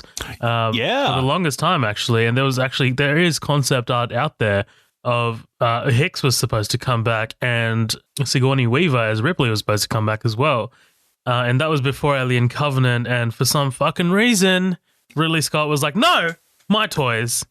And he made Alien Covenant instead, and they cancelled Neil Blomkamp's film. So, and his RoboCop, dude. I'm still pissed about both of those. It's like, man, if there's somebody this could have really been trusted to, it's Neil. It's Neil like Blomkamp, I really do believe that, man, and that's such a shame. Yeah. Ripley asks if there's anything she can do, suggests driving the loader. Of course, this is setting us up for later. I'm about to fucking start some shit here, but it's like, but how can Rey use a lightsaber and beat Kylo Ren if she's never held it before? It's the setup kind of thing, right? Oh, boy. So you talked about pacing, and it's done so. There's, even though it's not a short movie, it's not overly long, but nothing's wasted. Like even this gearing up shit, if you watch it just as a gearing up scene from, them doing the load up, Ripley helping, getting in the loader, it all looks cool, and it's like cool tech, and the loaders look awesome, and the Marines run around grabbing all their kit and their weapons, Vasquez and Drake working those minigun things, them all running out the APC. It all looks and feels badass, especially when the music ends up coming in. But it also showcases all this tech and gear that's going to matter, and obviously Ripley's proficiency. Yeah. It's cool. No, seriously, efficient. like the way you said it, because the way I measure a tight script is I measure it by Die Hard, because that to me is the tightest script. like it doesn't get any better than Die Hard, that script. And this movie fucking comes pretty damn close to that test in terms of like not wasting time and like not setting up things and things like that. It's pretty much perfect. But yeah, the Marines load up. Vasquez and Drake have the modified MG-42s. The swivels are actually camera mounts, like they're actually filmmaking gear, which is kind of cool. Oh, cool. Yeah. Marines all stand to attention. Move it out, move it out, move it out. Absolutely badasses. I love Apone, dude. They stow their weapons and strap into the APC. Inside, Hudson is all G'd up and pretty much about to bust his nut. He's so excited. Bishop drives the APC into the dropship, and they drop. I love how the pilot is wearing aviators as well. Yeah, what I love is they're coming out. She's like, "Where's the beacon?" I was like, "Take your fucking glasses off! Like, you can't fucking see shit." But I mean, I can't help it. I was like, "Okay, T1000 much?" Like, I mean, come on, dude. It's so early T1000. And Cameron's going to use that later as well, because I think Michelle Rodriguez's character in Avatar wears the aviators, and she's a pilot too. So I think it's a thing. The actual image of the ship coming into the atmosphere is one of the only very, very few shots that look really dated. Which is just hard when because a lot of the stuff is matte paintings, right? And models, and so much of it looks amazing. Looks a lot of like well done model work and matte paintings can look better than state-of-the-art CGI to me, because you're looking at real things and your eyes know that in a way. But just the concept of the drop, like, this is so cool. This is such an awesome thing. 100%. We're in the pipe, 5x5. Love it. And this is where we find out about Gorman's lack of drop experience, rather. Oh, God. 38. Simulated. Only 2 combat drops. This is like when you get to your new job and like there's a lady who's worked there 10 years and she's head cashier, but they made some kid out of college general manager. You're like, the fuck? Like, what the fuck? Oh, man. Hudson does his little confidence dance, state of the badass art. And basically he's saying everything except for, let me show you how big our dicks are. Like, that's literally what's happening. We got knives, sharp sticks. That's so good. I love that. He ends with that. Dude, you know what else I love? I love that Hicks is asleep. That says a lot. Like, you know, it's kind of like overconfidence in his own way. Like, this is literally just like routine for him. He's basically like the opposite of Gorman, whose like palms are sweating, you know? It's great. Somebody wake up, Hicks. Dropship takes them over in the main complex. No visible activity. Shutters are sealed. Nothing. And Ripley notes that they still have power. Dude, Josh, you mentioned that quick shot of like the dropship entering the atmosphere. One of my favorite shots is right here. It's the APC in the foreground, and like in the background, you see the ship just peeling off. Yeah. Fuck, that is good, dude. Oh, sorry. Let me just get this. Despite that APC being one of the most impractical military vehicles I've ever seen, dude, that thing would get stuck on a speed bump. You're sending it to an alien world. It's a cereal box. It's like a 6-inch ground clearance. It's like the worst looking Batmobile ever made. It's like, what the fuck? It's so low to the ground, you could throw a firecracker under it and fucking disable it. Can you imagine trying to get over speed bump with that shit, dude? Gorman giving... Okay, Josh, this is a question for you, right? Is Gorman giving orders to move up and shit weird? Shouldn't Apone be doing this? Like super duper weird. Someone in the field? Yet oddly like prescient in some ways, because as technology gets better and better and the possibilities of doing this kind of shit becomes more of a reality, there's always the temptation for, you know, higher ups to fucking think it's a good idea. And it never, ever, ever is.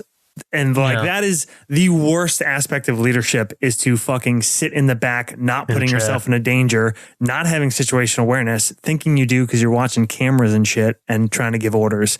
But I mean, there are like things, like there were times, you know, I've been in situations where, you know, somebody on a higher up, you know, in an engagement calls in and like some colonel wants to use his fucking new toy. So like we were in a firefight and got ordered to like hold and lock down this area because some dude wants to justify his job and fire these Excalibur rounds, which were like $100,000 a pop, you know. Fuck. And like we just have to like sit there and wait for somebody to like do their fucking thing because they have us on the tracker and they're like going to see this and that.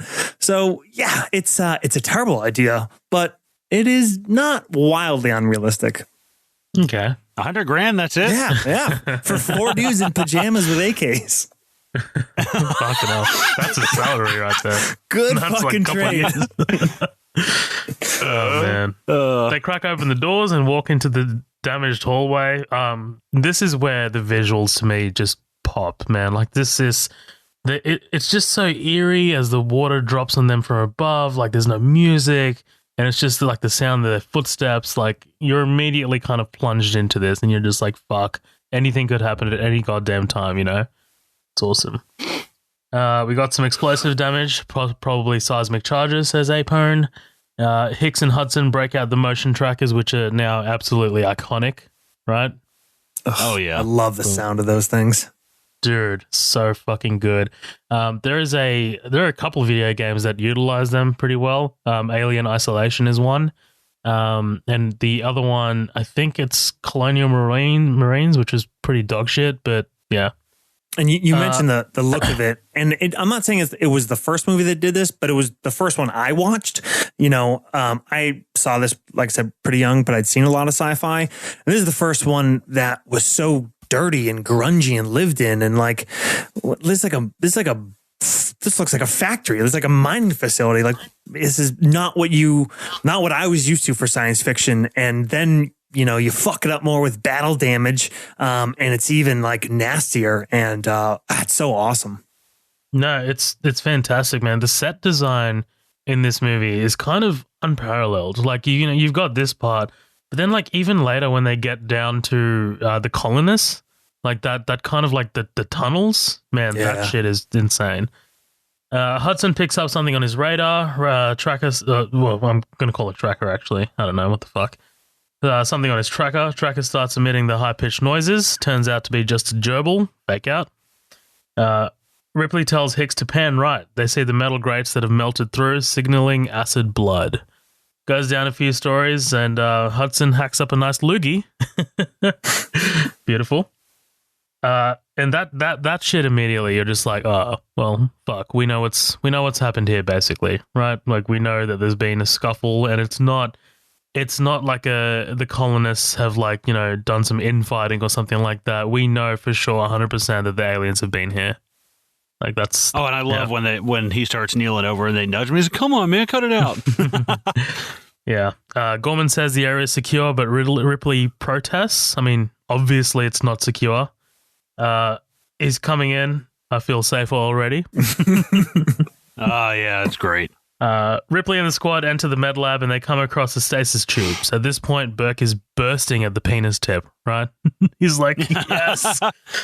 Gets up close to one of the tubes and nice little jump scare. Two are alive, the rest are dead. They killed off one of the colonists trying to take it off. Jesus Christ. And then, boom, Frost's motion sensor spikes up and the squad heads toward the blips with Drake taking point. Tense moment. And I love how James Cameron kind of draws us in with the sound of the blips alone. And then, bang, like a shadow just moves in the foreground. And we meet Newt again, who's hiding out in the crawl space. Ripley orders the squad not to let her go, and so begins the mother-daughter element of the film. Ripley finds a photo of Newt, and we find out her name, Rebecca Jordan. Yeah. This is where, we go back to that, were those couple scenes, those look-ins we saw on LV-426 earlier, were they necessary? And the more I think about it, the more I'm like, no.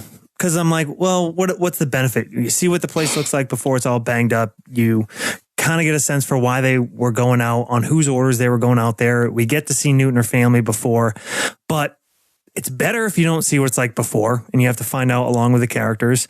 You know what Newt's like because you see the picture and you can imagine what a normal girl is like, and it's not like this.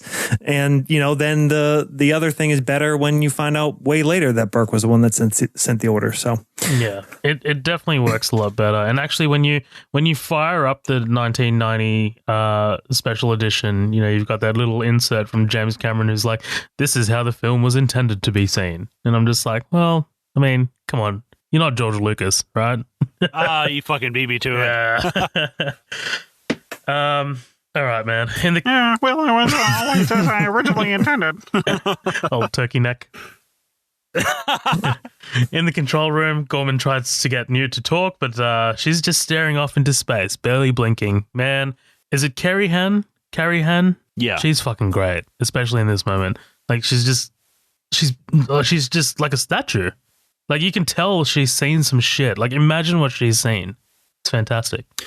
Well, and especially for a child actor, which is, I mean, sometimes very hard to get what you want across, and then B, at the same time, no experience, no commercials, no plays, no anything, nothing. And she was like, she felt, if she wanted a career, she probably could have had one. Just didn't want to do it. Yeah. Just did this one thing, was out. And it's like, you will talk the definition of falling ass backwards into something. For sure. But Ripley's so good with her here. I made a clean spot here. Now I've done it. Guess I'll have to do the whole thing. Yeah. Like, the relationship is, like, instantly endearing. And that is important, like, right? I mean, if you don't establish the relationship between Ripley and Newt immediately, then you kind of, like, have no connection or sympathy when she feels the need to go rescue her later. My name's Newt. Nobody calls me Rebecca except my brother. She says her family's dead. Ripley assures her that she's safe. The soldiers are here. It won't make any difference. Does she have a weird accent? Is she like Canadian or some shit? I read about one British parent, one American parent. That'll do it. They were casting in England and shit. That'll do it. Yeah. There's a quick scene here of Bishop examining one of the face huggers. Very quick scene, but it's super foreboding considering what we already know about Ash. Yes. And he's like fascinated with it, and it's like, oh no, is this going to go the way of Ash? Well, what's really funny is that there's a very interesting parallel between Roy Batty from Blade Runner and Bishop.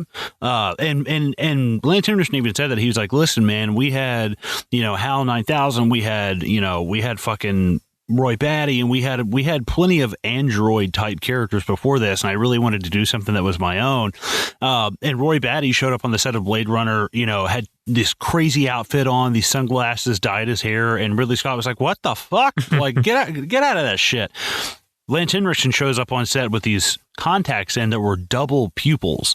So it was like a figure 8 of like black, just solid black. Damn. And Cameron was like, dude, that's scarier than the fucking Xenomorph. Take that shit out. And Lance Henriksen's like, I spent my last $1,500 on these contacts, blah, blah. It's like, well, why the fuck did you do that? I didn't tell you to do it. Like, he was like, Cameron was very direct about like, I don't care what you do with your character, but leave the physical appearance like up to me. And Lance Henriksen was like, yeah, it was really hard for me to like let go of that. It's so interesting, like hearing about just shit that he thought would be cool and walk in and bring in with the character, and Cameron was like, no, not at all. I don't know what you were thinking. That's cool, dude. It's so fucking funny, man. By the way, sorry, I was just about to say, rest in peace, Rutger Hauer. Yeah, oh, dude, for sure. But a lot of people have said that Cameron is notoriously difficult to work with on set. Yeah, I heard that too. And again, this panel was like, he's not difficult to work with if he is, he's a director's director. He gets in there, he knows what he wants, he's laser focused, and he's not one of these people that, and everyone on the panel was like, I would rather have someone who's a little rough around the edges like James than someone who's soft spoken and knows what they want, but is afraid to say it because of my feelings when time and money and careers are on the line. And it was like, yeah, I mean, he gets shit done. Look, and that's why he's made, I mean, some of the best films of all time. And I think I can handle someone being a little rough around the edges if the end result is something that's groundbreaking, No, for sure. It's great. Yeah. Like you definitely hear about these directors who are, like dialed in, like Kubrick was that director, Hudson says he's found the colonists via the personal trackers that were implanted inside them under the cooling tower, and the squad hides over in the APC. I love the little detail of the cannon retracting behind the APC as they go inside. It's great. And this leads into our first major action sequence. The squad discover the weird interior of the structure. It's like this massive organic tunnel. Like they're walking. It's cool because it's like they're walking inside like a giant artery. Like, it's like a massive fucking vein. It's great. Set design is incredible. And he wasn't involved. Giger, H.R. Giger. Yeah. I mean, the artist. Right. He wasn't directly involved in Aliens, but obviously his original direction and artistic inspiration for Alien. It is the most iconic, like not just the aliens themselves, but kind of the look around everything about them, like this weird, organic yet alien kind of vibe to everything, and like how everything they take over, they sort of, it's like it spreads. They're like a physical manifestation as they occupy these areas. It wouldn't have the feel if it didn't have that look. No, for sure. And it's not just the xenomorphs. You get a taste of like Giger's sort of like artistic style in the first one, like with the space jockey and the other alien race that we have no idea about. And I'm still saying that we still have no idea about him, even though we've got fucking Prometheus and Alien Covenant, because I refuse to acknowledge those two movies. But yeah, like the designs are fantastic and they're really unique. Like you could immediately pick out, oh, okay, that's Giger for sure. Well, and I love what Josh brought up of the almost like the assimilation of this thing of like, I don't know, there's something about like Giger. When I look at Giger artwork, it reminds me of like a Tool video. It's like there's something about just that very, I don't know. It makes me, it's cool looking, but at the same time, it makes me uncomfortable, and I'm not sure why. And I can never quite 100% put my finger on it because it's natural and unnatural. It's organic, but it's also artificial. And it's kind of this seamless blend between the two that's like, I can't quite wrap my head around it. And that's what Josh said. I think it's just like perfect. That's exactly, I'm like, yes, what the fuck is this, For sure. Ripley asks Gorman what the pulse rifles fire, 10mm caseless. If they fire, there's a chance they'll rupture the reactor, causing a thermonuclear explosion.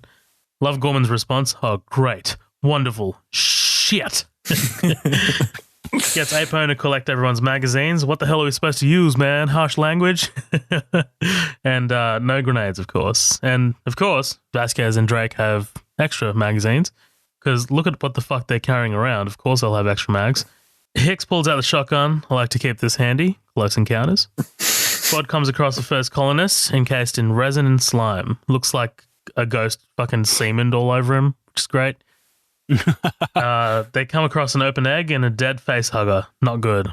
And I love how we're slowly ratcheting up the tension here. One of the colonists is alive. Please kill me.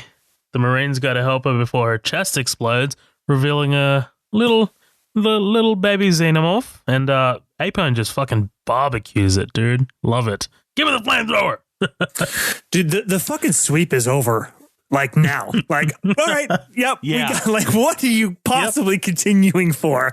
Do you think, like, around the corner there's like 12 colonists sitting in a circle singing Kumbaya? Yeah. Like, dude, we know what happened. I never considered that, actually. Turn around and take our complete lack of ammo the fuck out of here. Let's leave. Yeah, yeah. I know, dude. Seriously, all they have. Yeah, I mean, like, if you're confiscating their mags, like, yeah, they literally have nothing.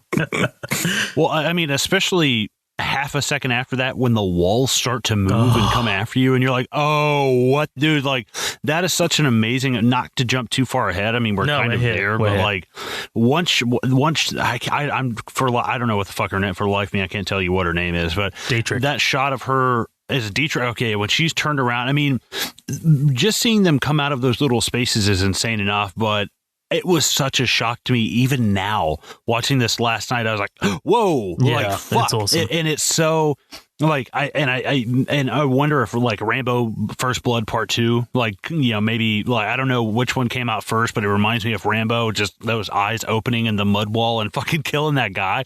And that's what's so, holy shit, it is so terrifying, something to be that close and so lethal. Like, holy shit, it's fantastic, dude. It's beautiful, and it especially helps because the lighting that James Cameron uses here is fantastic too, dude.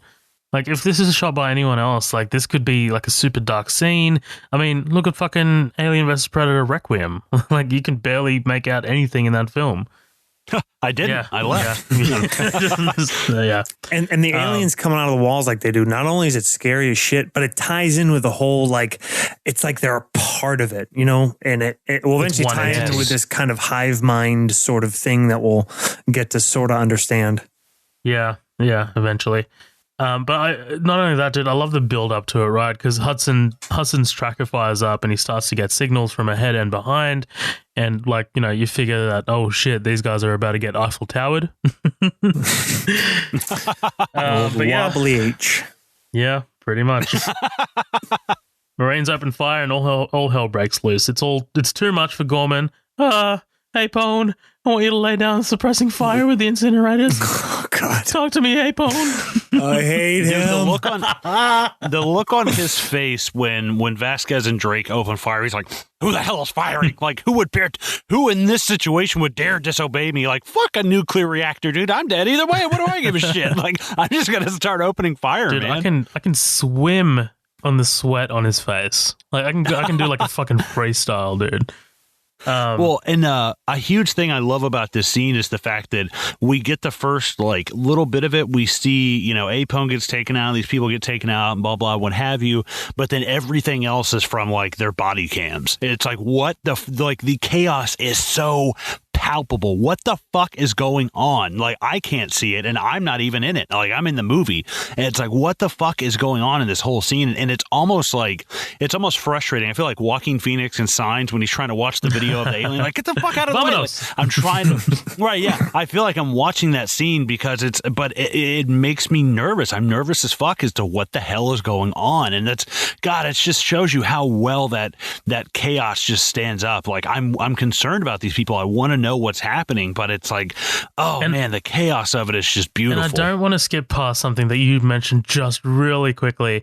Apone is gone. Apone is one of the first ones to go. Your sergeant, someone who you know, in a traditional action movie expect to survive until the end, gets fucking, you know, killed immediately. Like, that's fucking awesome. At this point, you're like, okay, all bets are off the table. Like, you know, like, this is not one of those predictable movies, but yeah, love it. And that is the true, like, absolute turning point, is because a few of them get taken out before Apone, but it's when Apone goes down and Vasquez and Drake just start going crazy. I guess right before that, but it's when April goes down that you completely go to what you're talking about, Colin, which is the complete lack of situational awareness and the chaos and Gorman's panic slipping even further and further, and just the anxiety as an audience member of watching it. And that's awesome. That is awesome because that fuels the fire of what we want to get behind, right? What the director wants to get behind, which is Ripley stepping into this absolute chaos and pulling something out of it. No, for sure. Like you get that first few minutes of like confusion and like chaos, and then Ripley just takes action. She gets behind the wheel of the APC and heads over to assist. And fucking Gorman is being a piece of shit. That's an order, like ordering her to fucking stop the thing. Like, eat a dick, Burke. Oh, sorry, Gorman. Burke actually says you had your chance, Gorman. Like, how do you reckon that plays into his endgame here? Like, I mean, like it does, right? Because I mean, well, it kind of doesn't because he needs Ripley to be. I think this is actually just a completely human moment from Burke of him being that too. He's not a leader, but he's like, okay, like Ripley's taking charge. His survival's at stake too, and he's like, Gorman, you had your chance. Like, let's let Ripley do whatever the fuck she's doing right now. It's the one moment that Burke has that completely kind of threw me in this entire movie. I was like, wait, how does that satisfy his endgame? The Marines board the APC as Vasquez and Drake lay down fire. And I wrote here, okay, this is something that I didn't realize until this viewing. There is a lot of acid blood being sprayed around. Like, there's a lot, you know? Like, Drake bites it, obviously, from some acid blood. And I'm just like, wait, this is for Andy Dufresne. But like one of the Xenos jams its head in the door and Hicks just blows its head off with his trusty shotgun. And I'm just like, hey, a lot of acid blood. Well, and it's great because it's a fact that could be so easily glossed over, but it's their attention to detail, the respect for, I think, the original thing of the film. And not only that, it helps you along the way of like, hey, maybe we need to eliminate some characters. I mean, you've got Vasquez shooting the thing, which ultimately ends up getting Drake killed, and they shoot this thing and it ends up injuring Hudson. And then later on in the elevator, we see Hicks getting injured. And it's like, yeah, even when you're annihilating them, it's like a kamikaze. It's like they are still lethal. Yeah. Like even in the destruction of them. But I also don't want to go past when she's driving down the hallways and, you know, she's fighting with him. That's a miniature. I was like, cool. That is amazing. That's fucking amazing. I never would have known that. By the way, kamikaze, we've already made like a Vietnam War reference to this. Don't bring World War II into this, dude. I'm going to talk about Korea next. In the back of the APC, shitty Gorman gets knocked unconscious by falling debris. Okay. Bitch. Ripley busts out of the complex and into the open. She's blown the transaxle, but she keeps going until she's told by Hicks to ease down. And I love that because she's so determined to get them away as far as possible. And so begins the downfall of Hudson. Get away from me, man. It's great. You can like pinpoint the moment where his confidence is just broken. He notices that Sarge and Dietrich aren't dead and Vasquez wants to go back, but Ripley says they can't help them. They're being cocooned right now. Hudson wants to bug out, but Ripley lays down one of my favorite lines in the entire franchise, probably in fucking cinema. I use it on a daily basis, actually. I say, we take off and nuke the entire site from orbit. It's the only way to be sure. I say that every time I listen to the news. Yes. Dude, seriously, like every time I hate something, like I actually refer, I'd say that all the time whenever I hear of the Kardashians. I'm just like, I say we take off and just nuke them from orbit. Burke pipes up in defense of property damage. They can bill me. Love it. Burke says he can't authorize that kind of action, but Ripley says this operation is under military jurisdiction, so Corporal Hicks has the last word. I love Hicks. Yeah. His reaction to that kind of reminds me of like a John McClane. I don't know why. It's just like, fine. Well, and I also like Burke because not only does Burke hit up the whole you can't destroy $1 billion installation, but he's also like, I don't think he's trying to play that morality of like, I don't think you or I have the right to do that. And it's like, dude, fuck you. Yeah. Like, Yeah, it's like, go fuck yourself, man. You want to go out there and catch one, go for it. I'm not stopping For you. sure. Hicks calls the dropship immediately, and he agrees with Ripley. We see Spunkmeyer entering the dropship, catches his hands on some jizz before the dropship takes off. Pilot calls for Spunkmeyer, but turns out to greet a xenomorph in the cockpit. Boom, blood all over the interior. Amazing crash sequence with fantastic miniature detail, dude. I love this. Yeah. This looks fantastic. And then we get Paxton. We're in some pretty real pretty shit now, man. Game over, man. Game over. May I play something for you, gentlemen? Please. Well, that's great. That's just fucking great, man. Now what the fuck are we supposed to do? We're some real pretty shit now, man. You finished? That's it, man. Game over, man. Game over. Game What are we gonna do now? The testy pop. It's the testy pop, dude. I love it. Yeah. Well, and I love even like it's so real. Even like Stephen King. We were something on Twitter. He came out and he's like, I have to say, probably my favorite horror line has to be "Game over, man. Game over." It's beautiful. Like, that's so fucking cool. It's beautiful. Fantastic. Newt says we're probably not going to be leaving now. Hey. Yeah, she's real too chill about that. Dude. Sorry, we're not going to be leaving, are we? I feel like there's a part of her that's kind of like accepted the fact that she's going to die soon. Like, I kind of get that vibe off her. Yeah. And they better get back because it'll be dark soon and they mostly come at night. Mostly. Yeah. Ooh. Boom. That finishes the first half of Aliens, and now I have to void my bladder, so we are going to take a quick break, guys. Sounds good, man. I'm going to go piss for like 10 minutes. So, guys, we'll be back with more Aliens right after this break. Game over, man. Game over.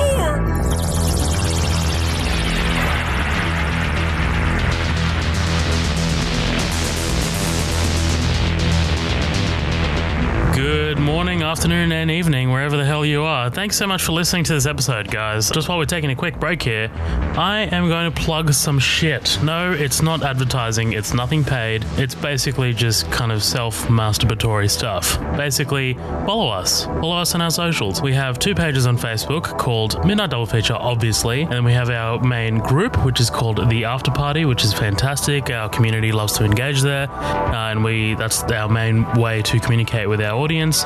Please follow The After Party. That's a fantastic page. And please follow us on Instagram, which is at Midnight Double Feature, and Twitter, which is at MDF Pod. You can listen to us anywhere on iTunes, anywhere on Spotify, on YouTube, wherever.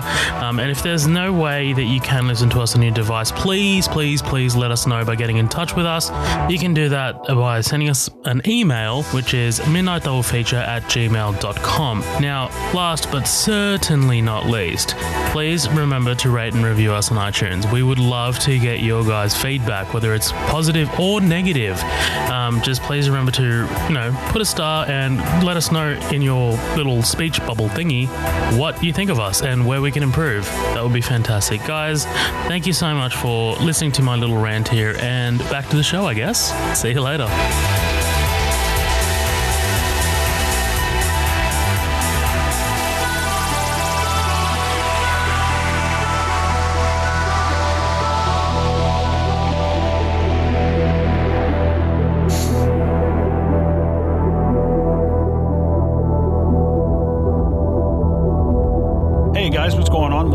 Thanks for hanging around. Thanks for sticking for the second half of our coverage of 1986's Aliens. And I am Colin, along with Zoheb and Josh still.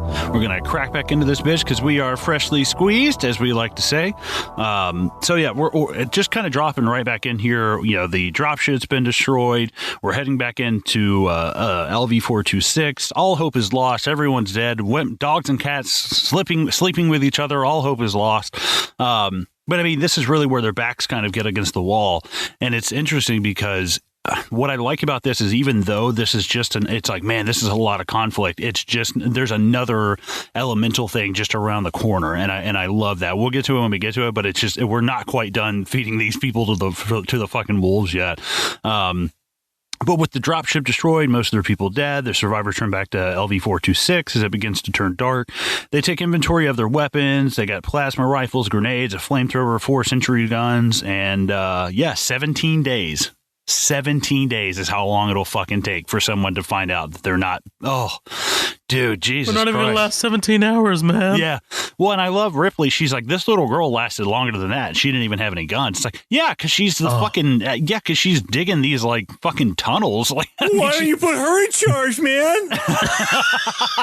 Dude, I love how she's like, she's got that helmet on and she does the salute to Hudson. Oh, dude, and I totally blew past it, but when they wreck I think it's when they get, I can't remember what part, but it's where she's seated behind Ripley and they're in the APC, and as they part, she looks over, she's like, you all right? And Newt just gives her like the thumbs up. Like, I love that, dude. She does so nice little touches. She does so well without any dialogue. It's just great. So yeah, they take inventory of these weapons. These sentry guns are fucking awesome, man. I love this. And what I really love about this whole kind of, we're going on lockdown, we're getting ready for this.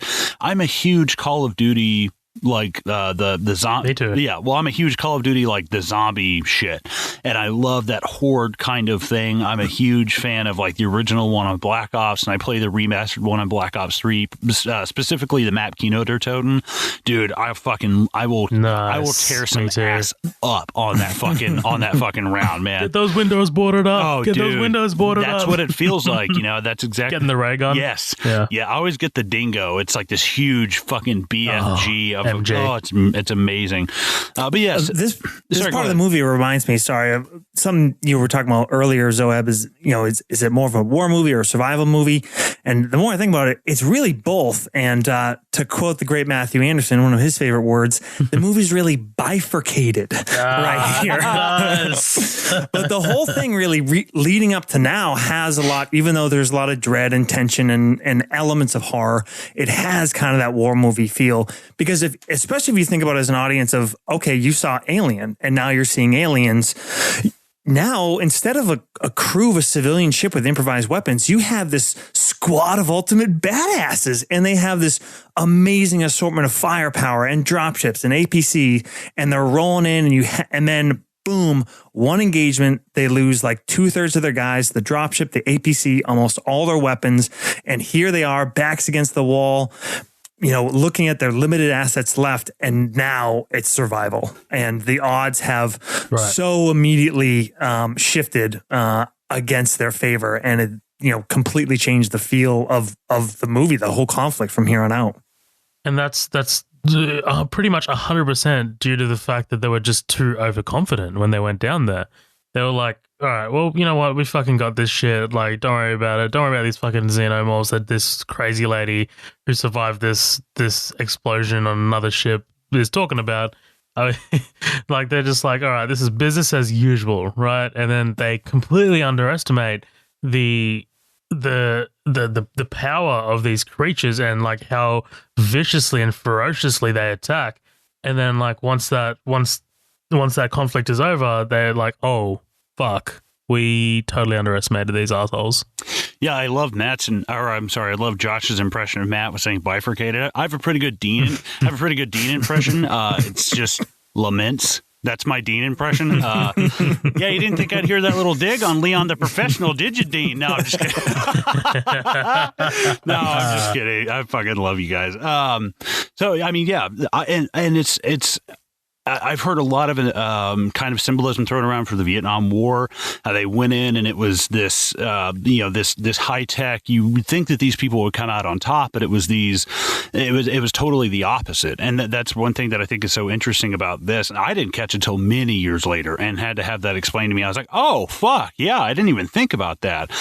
And the symbolism between, I mean, you've got Ripley, she loses her child. You've got Newt, who loses her mother, and then you've got, for all intents and purposes, I mean, if you look at the alien monster, if you look at the xenomorph, it is doing what it is made to do. It knows nothing else. It is not, you know what I mean? Like the intent behind it, they're not like, oh, I'm doing this to be malicious. This is how we reproduce. This is how we do things. There is not a malicious, like the predator hunts, and it's like a more sophisticated, I'm doing this for leisure. There's intent there. Right. Like there's an objective, like, whereas this is just like, we're a perfect organism and we're going to pretty much do what we were made to do. Right. And that's pretty much kill whatever moves. And that's what I love. It's just like, it's kind of just, it just ends up being that these are just two separate species doing what they're trying to do, survive, and they end up just being at odds with each other. And I love that. It's not personal. And I didn't even really catch that until I'm watching this. I'm like, they're just doing what they were literally made to do. And you can kind of like, I don't sympathize with, I mean, fucking annihilate them for sure. But, a fire ant does what it's supposed to do, but fucking, I'm going to kill it, or a wasp, like fuck a wasp. But I love that about it, is that you can kind of, when you see things from Ripley's view of like, you're taking this kid away from me, I've already had these kids taken away from me, you can kind of look at it from the Queen's perspective as well, of like, well, you're doing the same to me, this is just what I do. It's really interesting. It's not subtle at all though. No, I don't think. I mean, it's pretty front and center. Yeah. They all go out on like a Maury show, like talking about baby daddies and shit. So yeah, 17 days. That's how long they said it will for a rescue team to get to them. I like this scene with Newt, where she goes and she kind of hides in the or not hide, but she goes and she sets her down in the bed and shit, and she talks about like monsters. And I like this. She's like, we didn't think that monsters were real. She's like, oh, why did they tell kids that? They're like, because I mean, they didn't know. They had fucking no idea that they existed. Yeah. And before this, they also get like the whole schematics thing. I totally skipped over that. They're patching up the air vents. They're sealing up the tunnels. They're prepping, man. They're getting ready for war. And this scene is not 100% necessary, the scene with Newt, but we do kind of need a breather. We need something to, even though this is total chaos and everything's going to shit, we need some kind of moment again to remind us that Ripley is like, why she could give a fuck about, honestly, like Hicks or Hudson or especially Burke, but I mean, this kid Newt is like the objective, and we know why. It's great. And we got to see her.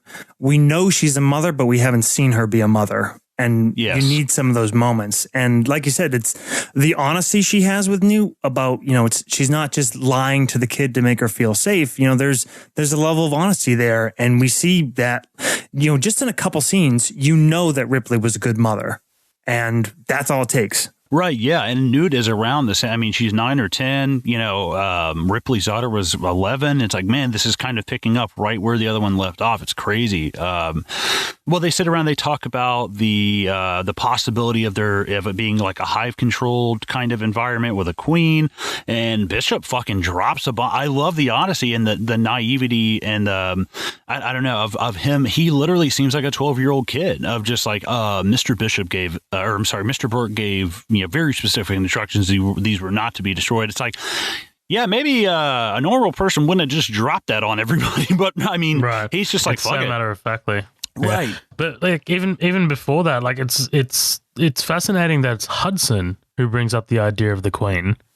Like out of all of the people there, it's the one who's fucking afraid and like so confused, and I guess his mind is just a mess. He's the one who brings up the idea of like, there's got to be something at the top of this, right? Like he compares it to ants, or is it, yeah, he's like, and like Vasquez is like, well, those are bees. Right. I love that. She's like, these aren't ants, so stupid. I know that. And like, he just cuts right into her. Yeah, he gave very specific instructions. We're not to destroy these. We're supposed to bring them back, blah, blah, blah, yada, yada. And she confronts him about it. I fucking love that. And I love Burke. He's like, if we do this, there's a lot of money to be made. Will we be set up for life? But it's like, oh, wow. Like, shut the fuck up. It's just the shameless, like, first you said we weren't going to capture these. Now that's a lie. Now I know that you sent these people to this destination based off my testimony. Strike 2. Strike 3. Now you're trying to make me complicit in smuggling these things through, fucking immigration or whatever it is. This kind of the inspection checkpoint. And she says, you sent them out there. You didn't even warn them. Why didn't you warn them? He's like, okay, look, what if that ship didn't even exist? Did you ever think about that? I didn't know. So if I went and made a major security situation out of it, everybody steps in, administration steps in, and there's no exclusive rights for anybody.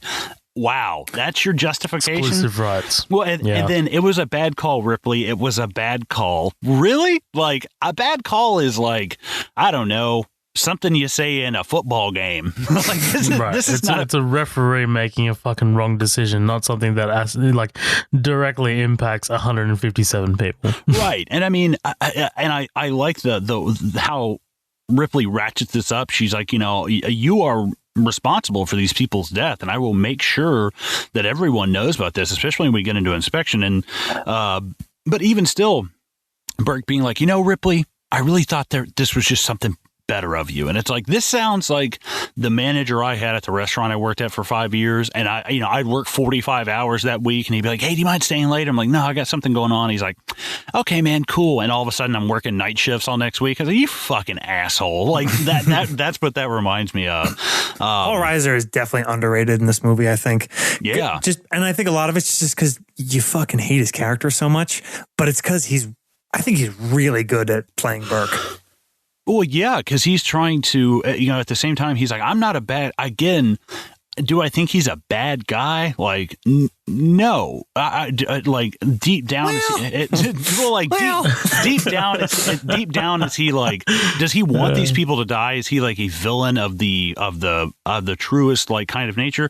No, not really. But that's what I think is so interesting about his character is like, did he really want 150 something people to die? No. Was he willing to exploit was he willing to put their lives on the line to, exploit that for his own gain? Yeah, sure. But it's like, it's interesting about him because I don't really think he wants 150 people to die. But at the same time, it's the risk and running with the dice. And the fact that you're willing to roll the dice on that is what makes you a bad person. Whether or not you want them to die, the fact that you rolled the dice is the problem. And it's like, God damn, dude. Especially later on when they confront him with Newt, and oh my God, the way Newt looks at him like, I'm going to eat your eyes. Like, I fucking love the way she stares at him later on. But yeah, he's a fucking bastard, but guys, let's just look at this from Burke's perspective. What I'm saying is, no, I'm just kidding. Are you about to give me like a Hitler speech? Yeah, right. Is that what's going to happen? Listen, not all of them were good people. No, I'm just kidding. So as Ripley's leaving this kind of thing with this kind of confrontation with Burke, this alarm gets triggered. The Century Guns, they go to fucking town on this. Oh, they go to town on these Xenomorphs. Oh my God. I'm like, oh, I fucking love it, man. Is this not in the theatrical cut? Actually, No. that I don't. Okay, I would say I have no idea. Yeah, I think all these smart gun scenes aren't. Oh, dude, that sucks because I can't imagine this movie without it. Every time someone says aliens, I'm just like, yep, fucking sentry gun scene. Like, you know what I mean? And it's not even like, it's one of those situations where it's kind of like a Mandela effect because, like, I have some kind of weird memory of, like, these guns just totally mowing down, like, multiple aliens, and that shot doesn't come. Like, it never happens. And I guess that works in its favor, especially these first two guns here that run dry. Like, it works in its favor that he lets you imagine the situation that's happening in that hallway. You don't get any shots of like aliens being mowed down because you don't. He doesn't want to tell you how many there are. He's just like, you know what, the audience can decide, and it's probably a shitload. Yeah, to put you there with the characters, they're watching the same thing. You're like, at first they're probably thinking like, fuck yeah, they're smoking them, and then as the ammo keeps dropping and dropping and dropping, and then they run dry, you're like, oh my God, how many are there? For sure. Dude, the rate of fire of these guns is insane. Like, that number just drops. Well, and I love it's kind of like what you guys were talking about with these deleted scenes of what we don't see is actually more interesting than what we do see. And I mean, don't get me wrong, we cut to a shot of that hallway of just them getting ripped to shreds. Oh, okay, yeah, that's cool. But it's just the fact that we don't see it is like, it's, you let your mind fill in those gaps. In reality, there was, and I wonder if it was strictly a logistics problem because they had 6 suits. That's it. That is all the Xenomorph suits that they had was 6 suits and the queen puppet at the end. I was like, damn, dude. And they said there was the one that you see, and you do kind of see it a couple of times getting shot and blown up. They cut to the same shot maybe 2 or 3 times, which is not a nitpick. It's, I mean, you just kind of notice it. But it's the same one that gets run over. It's the same, like anytime they needed to just destroy one, they would just destroy this thing, patch it back up and put it right back together. And be like, this is our... Well, consider the budget, right? Like the budget for this, it really isn't that big. I mean, it's $17 to $18 million. Like, sure, that's 1986 money, But for a movie like this, where there's massive explosions and like constant gunfire, like and massive sets, that's not that much. No, and actually, I looked it up on an inflation calculator. It's less than $50 million by today. Like Wild Wild West was $180 million. That's crazy to fucking think about, man. Like what you can do. And they said that was Cameron. Cameron would stretch the budget like so thin and do so, and that's, you know, kind of like doing the mirror effect on the cryopods and doing shit like that. It wasn't just him, but he, you know, even with bumping heads with a British crew and stuff, they managed to stretch that budget fucking, even though they probably could have asked for more and gotten it. They did the best with what they had, and it really shows. So yeah, these sentry guns, they go to town, they fucking unload. Now, do the xenomorphs just stop right there, or is that the point where they start kind of crawling all over them and they can hear them like crawling around? I think it's the second set of sentry guns where the xenomorphs are like, all right, we got to stop because these things are just annihilating us. They kind of adapt, and I like this right here because once the guns stop, they can hear them like crawling above them. It's like, dude, just the claustrophobia of that, of like, know where you're at is safe, is so fucking terrifying, man. And then again, even if you get in proximity or you shoot one, there's still the risk of the acid fucking just destroying you. Like, holy shit, you're fucked if you do, and you're fucked if you don't. But in a stroke of bad to worse, Bishop informs them that due to the damage in the nuclear reactor, it has stopped venting properly and will explode in 4 hours. Oh, that's great. Great. They're just like, look, and it's a beautiful shot too. I love the way that looks out there in the distance, just that huge, and all this darkness, this big flash of light. It's just very pretty looking kind of thing. I really, really dig that shot. They discuss possibly calling the second dropship, but that also creates problems with the transmitter being destroyed in the crash. They determine the only choice is for someone to go all the way out to the uplink tower and remote pilot the second dropship down to them. And I think this is an important moment because Bishop volunteers. This is, even though he has done nothing wrong, he is up shit's creek and without a paddle on Ripley's end. I mean, again, due to no fault of his own, but just because, I mean, she has a prejudice towards this synthetic person.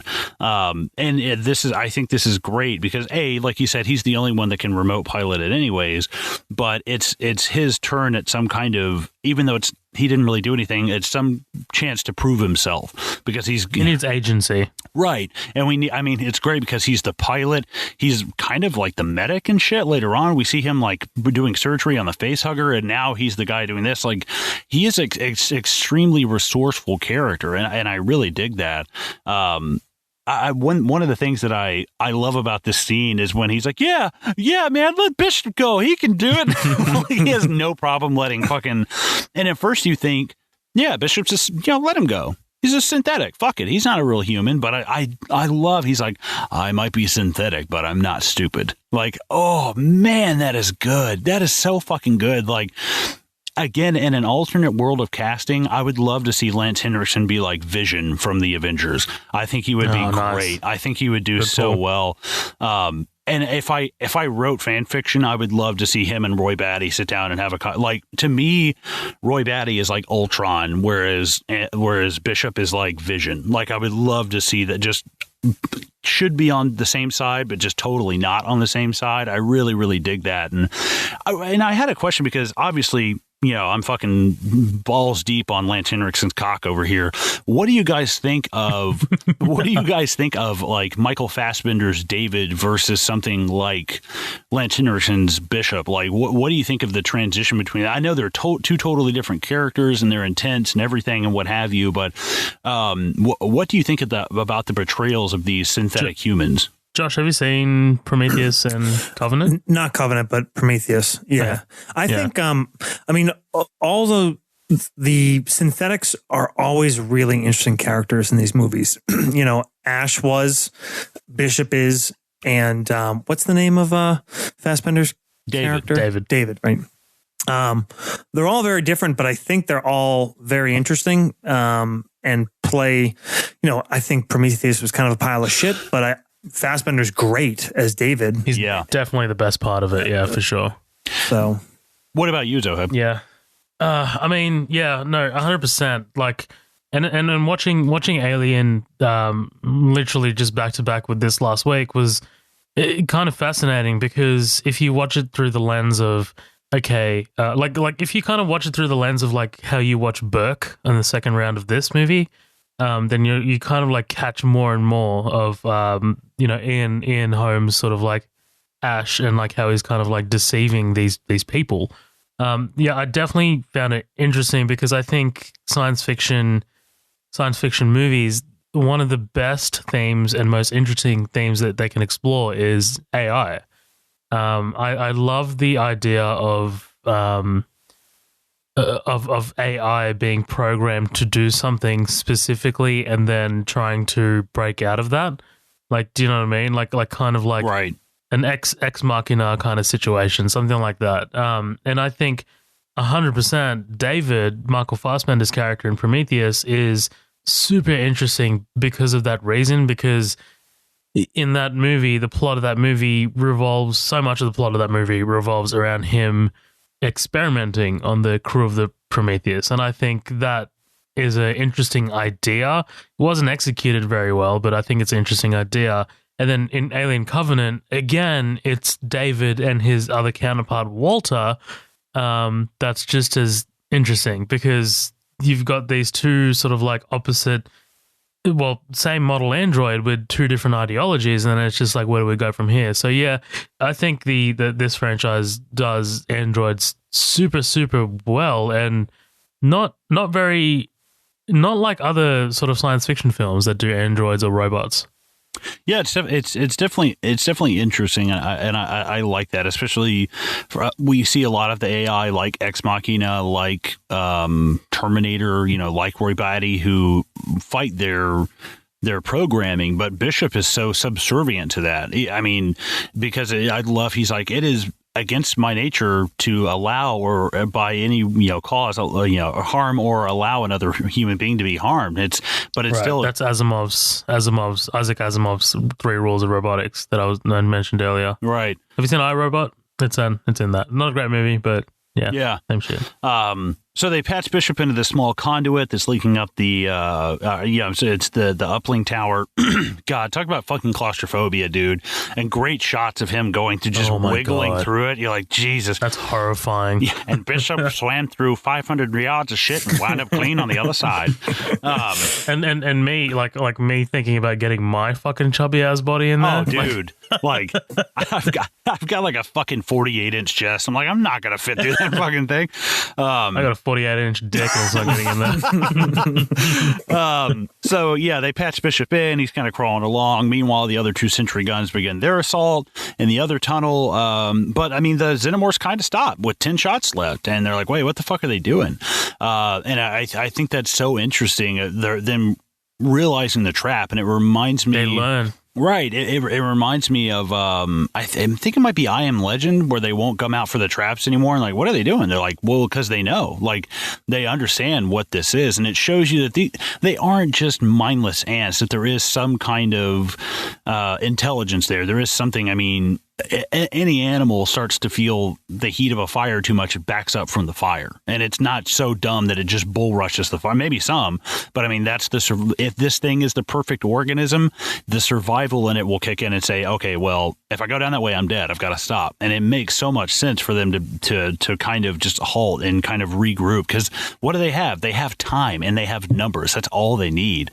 It's also really scary that these creatures can adapt to things. Yes. Like if you're in the situation that these Colonial Marines are in Ripley, then eventually you're going to be like, well, fuck, what do we do now? Like, we relied on the guns and they've learned, like, Mm-hmm. Yeah. That and, hey, our guns have run out of ammo. Right, yeah, exactly. I'm not sure if we've gone past it or if we're right at it, but the scene where Ripley's just like, hey, fucking kill me, by the way. If it ends up coming to that point, I'm not being turned... the suicide pact. Yeah. This lighthearted family romp. So, and we also get Hicks training Ripley with the weapons. We kind of see some closeness between them, but again, it's not heavy-handed. It's not shoehorned in. So glad. You can see. So glad it doesn't devolve into some bullshit romance, man. Right. You can obviously tell, like, if they got down to the last hour of living, she'd be like, listen, I just want to get a dick last time. Just come on. Like, I'd be like, all right, that I can see. But they don't date after this. They don't, she doesn't turn back to save, the Hicks. It's nothing like that. I'm sure they'll pursue that in the sequel. Yeah, right. Oh, wait. Or do they kill one of them off screen? Cool. Oh, yeah. I forgot about that. I love like how as soon as like there starts to become a moment, Hicks is like, well, we might as well get engaged. Yeah, I dig that line because he's kind of like, it's just addressing the fact that he's like, yeah, fuck it, we're not going to get engaged. Like, what do you think's going to happen? That's right after he gives her the tracker, by the way. That's an important thing. Yes. What I like about it too is that it's not just a physical attraction thing. There's an attraction between them because of they respect each other. We see that before we see any kind of flirtation. Like when she's the one that kind of points out that Hicks is the one in charge, and he kind of playfully reiterates that whole thing about nuking him from orbit. So their relationship does more than just play a love interest. It reinforces the fact that they're both strong characters that respect each other. And for what it's worth, I still like when movies show me like how a character can be capable of something. So, Ripley's never fired a pulse rifle. So this little erotic weapons handling class, cool. It's a little something. Practical. It's practical. Yeah. And I like that the first time Ripley shoots it at an alien, she kind of like yells and jumps back, and she kind of has to earn her action hero moment at the very end.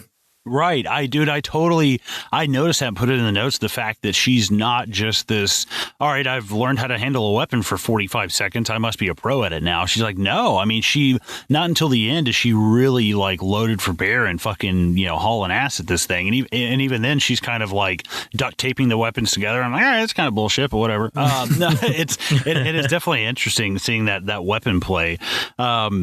So, yeah, we see this closeness between them with the gun. Ripley goes to check on Newt. She finds her under the bed, and she dozes off herself, but wakes up, and holy shit, the jar's just kind of like rolling on the floor a little bit. You're like, fuck, man. Like, it's like looking in your anaconda's like snake, your little anaconda aquarium and not seeing the snake anymore. You're like, where is that? It's like, it actually, go ahead. Oh, I was just going to say, like, when you see that tube, like, at this point, you're not assuming that it's Burke. Like, you're not assuming that there's been some other, like, someone's tampered with something. You're assuming that, oh, fuck, one of those things has broken out on its own accord. Like, it's just some kind of accident that happened. Like, at this point, like, before she reaches for the gun and it's not there, you're like, okay, so this is a situation that we got to get out of now. And then you're kind of like hit with the extra gut punch, and it's like, oh, the gun's gone, and it's outside of the fucking room, and then it's like, fucking Burke. Right, yeah, because to be completely honest, if they don't show Burke with Hicks turning that little camera off, like there is, you pretty much know, but there's not 100% guarantee. Like there's not, but because they show us that, we know. So of course, she wakes up, she ends up setting the lighter to the thing, the sprinklers, just sets everything off. We get this fight between her and the two face huggers. I love the way she traps the first one with the bed and flips it over. That's great. That's such smart thinking. Like this thing can't weigh more than like a pound or two. Just flip it over, flip the fucking bed over on it. Totally, dude. And like there is a shot of like the face hugger like just crawling towards it, like yes. full on like kind of sprinting. Ooh. That looks awesome, and I want to give fucking hats off to Stan Winston for that shit, man, because the practical effects of the creatures in this definitely go to him. Like they look fantastic, especially that shot. No, absolutely. And it gave me a very Thing feeling, with the head like crawling away and shit. And you got to be fucking kidding nice. me. So, yeah, eventually they're able to, they get to the med bay, they shoot out the glass, they save Newt and Ripley. I love Hudson. Hudson just unloads half a clip into one of them, and Vasquez just like, like barely burst fires and kills the other one. It's like, dude, conserve your ammo, dude. And dude, Hicks like rolling through the glass, through the window. Fucking love that shit. Yeah. Man. That looks fucking sick. And we cue Burke being a totally unforgivable asshole. I love that they corner him afterwards and shit. They waste no time. Like he's already like in the interrogation chair. Well, your dog meat, pal. Yeah. And I love his his rebuttals, he's like, I mean, these are paranoid delusions. Like, it's really sad. Such a bad liar. It's like, dude, Such no. a bad liar. Like, I mean, for the first thing you should say is like, how can you prove that I had anything to do with that? But like, the first thing you say is, this is just sad. You're all crazy, blah, blah, blah. It's like, no, I don't think so. Well, Yeah, fuck you. Fuck Mad About You. I hate your goddamn show. She makes she makes a couple of leaps here. Like, I think. I mean, like, you know, obviously from the situation and what we already know about Burke, she can like blame him for this, but like, I don't know, like sabotaging the freezers on the way back, like that's a bit much. Right. I mean, again, like, if we see something like, hey, what happened to the cryopods?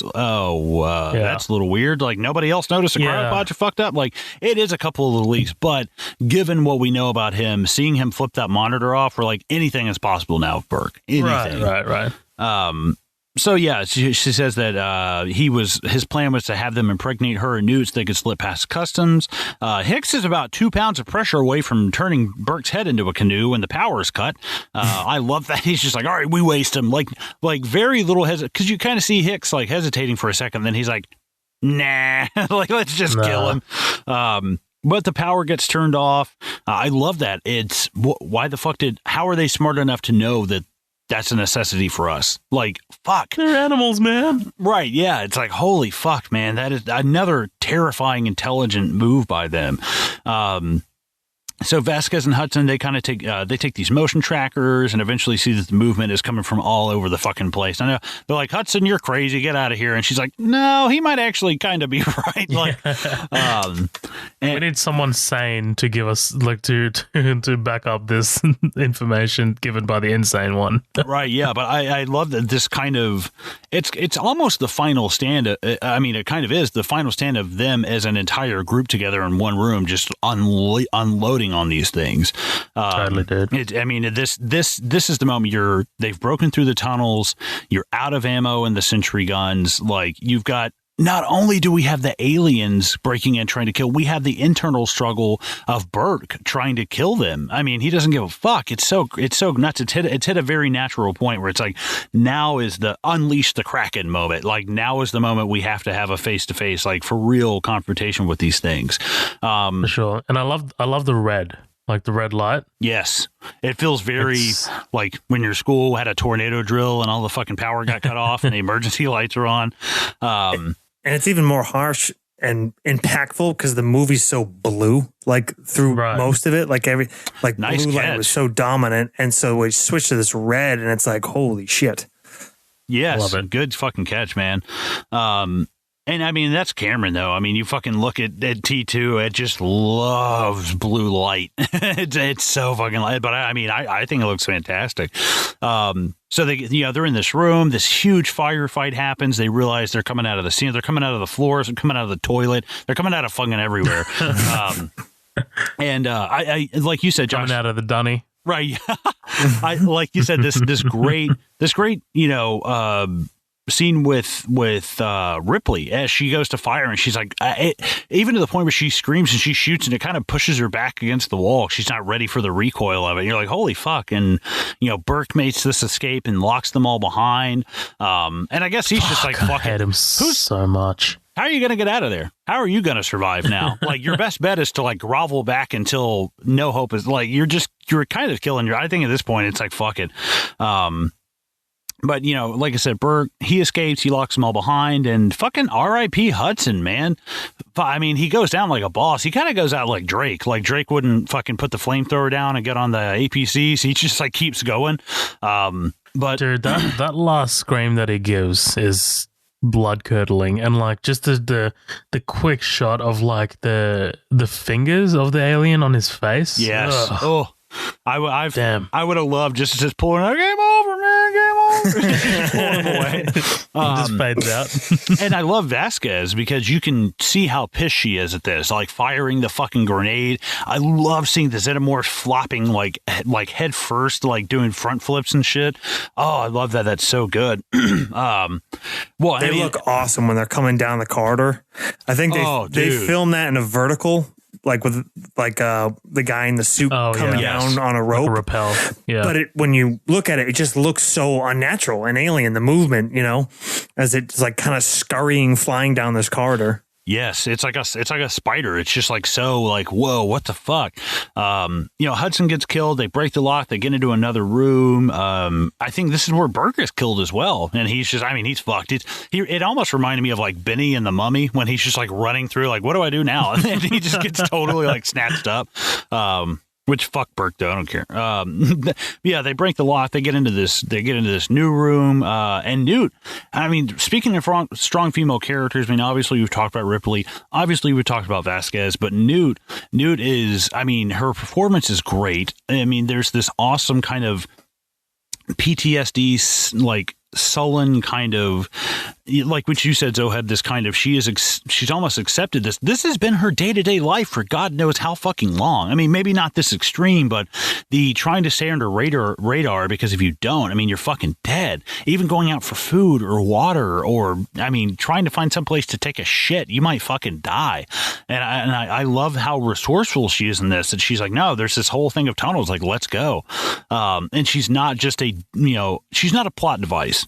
She's not just a kid. She's not just dead weight that they have to worry about, because guess what? She's not a MacGuffin. Right. Yeah. And in all movies, we can't let the kid die, especially in a film in the mid 80s, we can't let the kid die, obviously. But no, she actually has some kind of, action.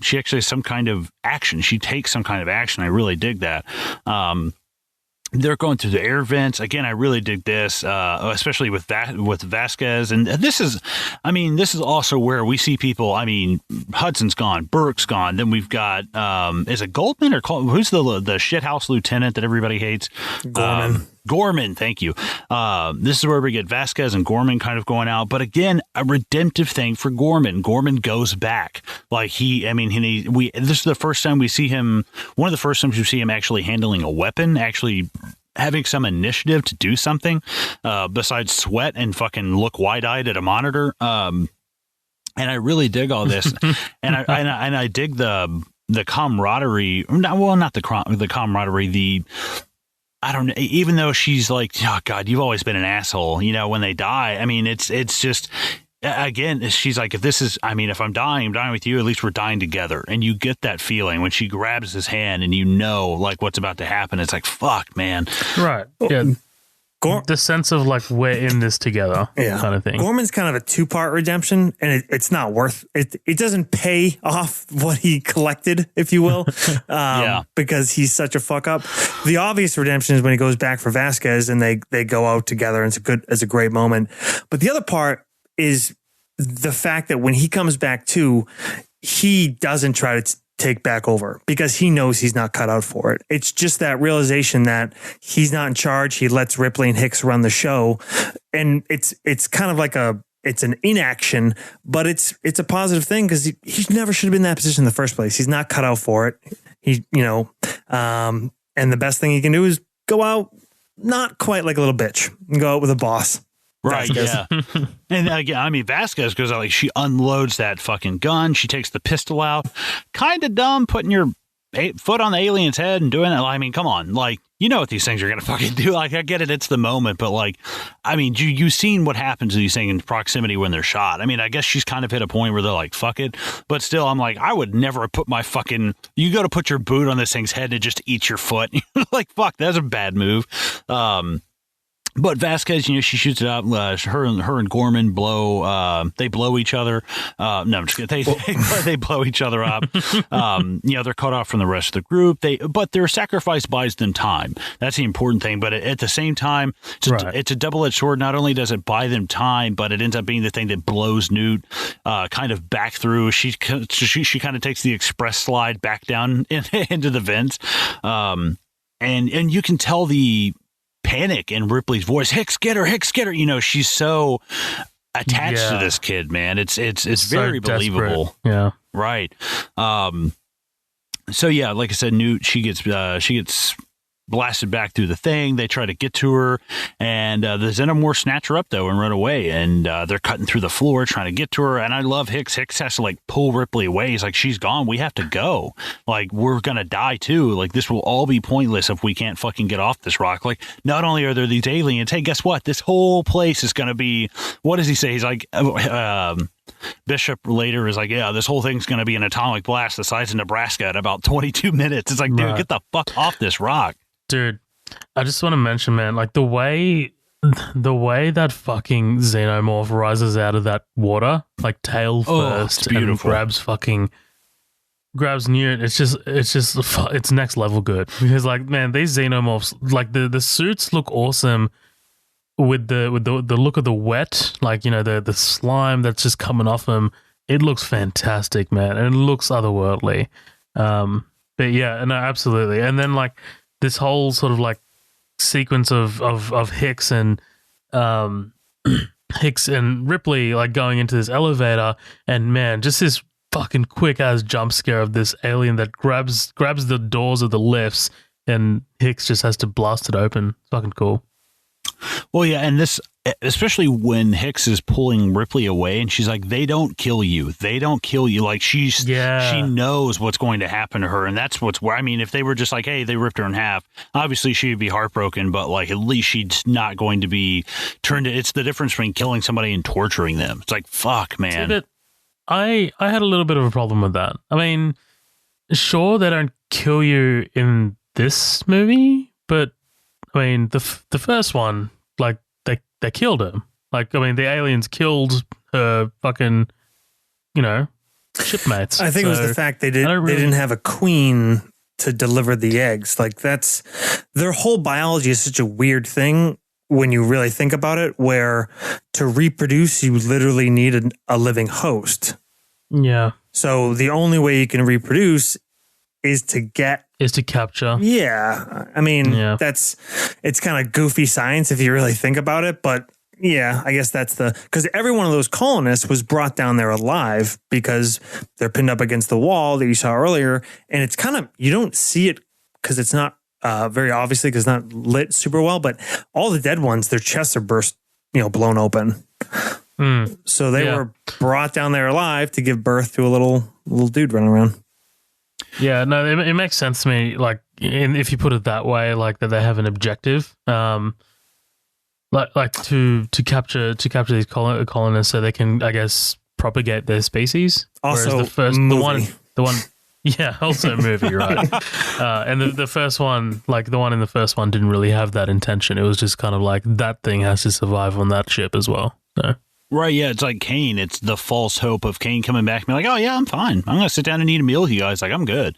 and like, imagine when they go into that fucking, the basement cocoon for the first time, all the Marines together, and that woman is still alive. Dude, how long has she been alive down there? Like, how long has it been since anybody's heard anything from these people? Can you imagine how long she sat there and had to wait and wait and wait when she knows everybody around her died this way? Like, that's torture, man. Like, holy fuck. That's the kind of shit that scares the fuck out of me. Like, like, it's the same. Sorry, it's the same length of time that Newt's been running around, right? Right, yeah. It's like, good God, man. Like, that is terrifying to me, knowing that it's coming and just sitting there and making somebody wait. Like, fuck. But yeah, they get to this elevator. He shoots the xenomorph in the head, a la T2. I love that. I mean, it's just like, T2. Yes, do you have good taste? But yeah, but again, close proximity. Hicks gets fucking hit with the acid, and I love the eye being blinded, the armor just getting shredded off, because it's like they're literally down to nothing. There's like no weapons left. There's no armor, and luckily this is where Bishop's like, "Hey, I've got the ship," blah blah blah, and they get back to the ship, and she's like, "We're not leaving. We're not." Like, Bishop's like, "Huh? Why are we not leaving?" But yeah, a little bit of a change of plans, right? So the second drop ship arrives. We see Ripley kind of loading up on weapons. She's getting ready. Great scene between her and Hicks, where he's like, hey, what exactly does he say to her here? Where he gives his first name. I can't quite remember. Dwayne, thank you. Yeah. And she's like, hey. He's like, hurry back, Ellen. I'm like, oh, that's cool, dude. I dig that. Because again, exactly what you said, Josh, this respect factor of like, I think we can cut the formalities now. Like, I think we know each other pretty decently. Like, we're both like, I get a somewhat like Mad Max Furiosa vibe of like, we're this. I'm glad you said that. Yeah, we're this warrior respect thing, you know, where like we're both equally matched, but it's cool. I dig equally matched, but in different ways, and I think that's so interesting. And again, Bishop, yeah, this thing's going to be the size of Montana in like an hour, 22 minutes or something, whatever he says. But she restocks on the ammo. I do dig it though. Her putting the plasma rifle with the fucking flamethrower. I'm like, oh, that's, whew, it's iconic. I mean, this whole shot of her like coming down the lift, and then like the doors of the lifts just, you know, open up, and she's standing there, and you get this really kind of like this movement of the camera that just pans in on her and looks fucking fantastic, dude. Well, and I've got to ask Josh, what is as she's walking, she clicks these things, and I know we're not quite there yet. Is it like a tracer thing? They look like little green cigarettes, you know what I mean? Just flares. Okay, that's what I thought, but I was like, is she just marking to know where she's been, I guess? Because it looks like, I mean, it's a maze down there, and man, it's so smart. It's like, you know, again, she's such a badass, you know, not just the gearing up and having all the weapons, but she knows she's going to go into some crazy shit and going to have to be moving out very quickly.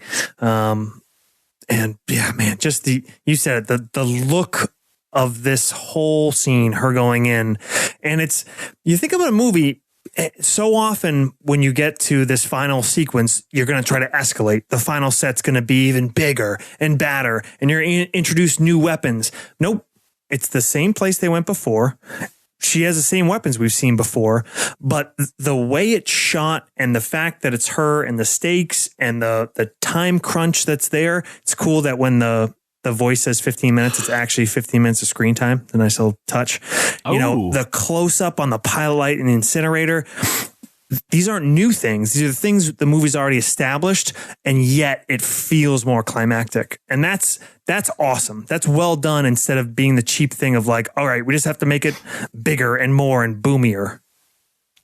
Right, yeah, because we've come down here before, and we've had well-trained, well-equipped a group of people, and now we have we have this character who isn't trained in this weaponry, who has no armor, but she has the experience to deal with these things. And that's what's so fucking cool about it, is like her drive and her experience with them and her wits are ultimately kind of what save her in this.